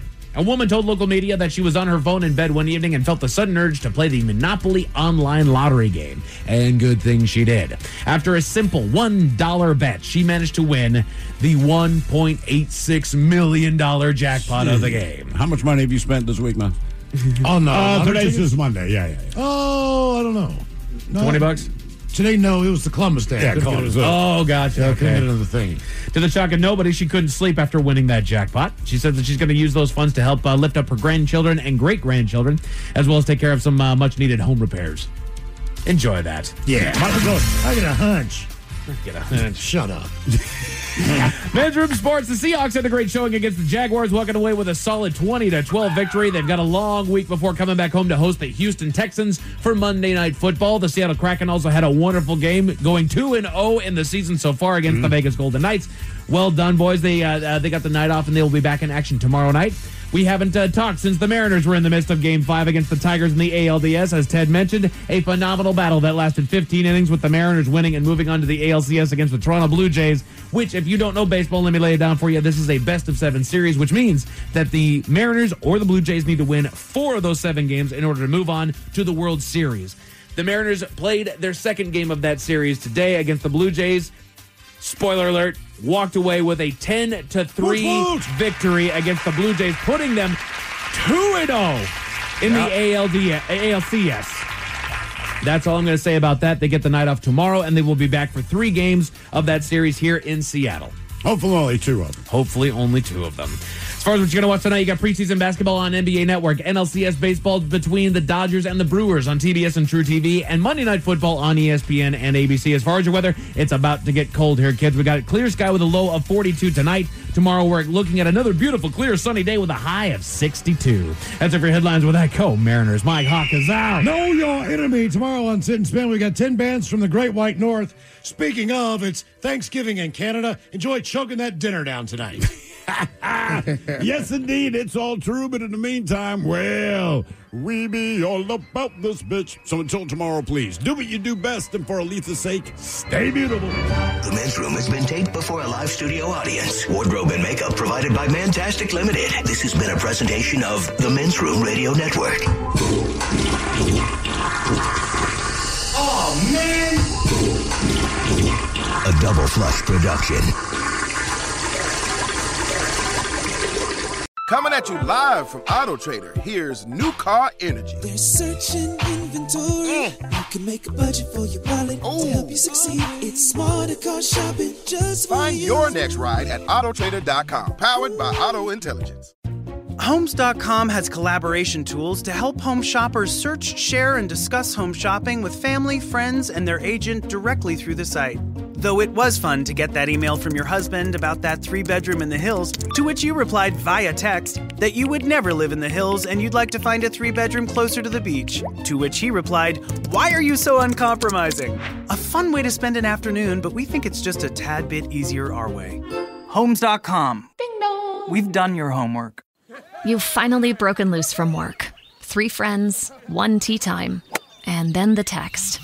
Honey, there's water in the basement. Not exactly how you pictured your Saturday.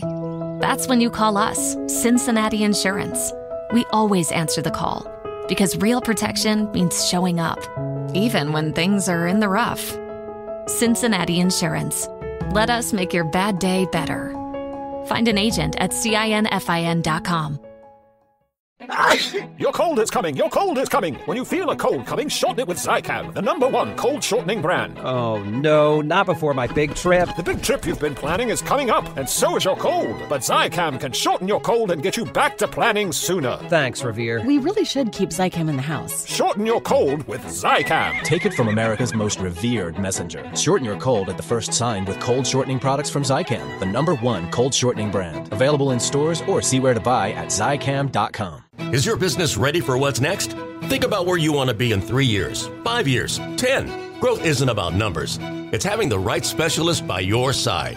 Moss Adams and Baker Tilly have joined forces to create a remarkable new organization. It's one advisory firm with resources, expertise, and vision built specifically to serve the middle market to help you get to what's next. Learn how Baker Tilly can help your business pursue its vision of success. Visit bakertilly.com/combo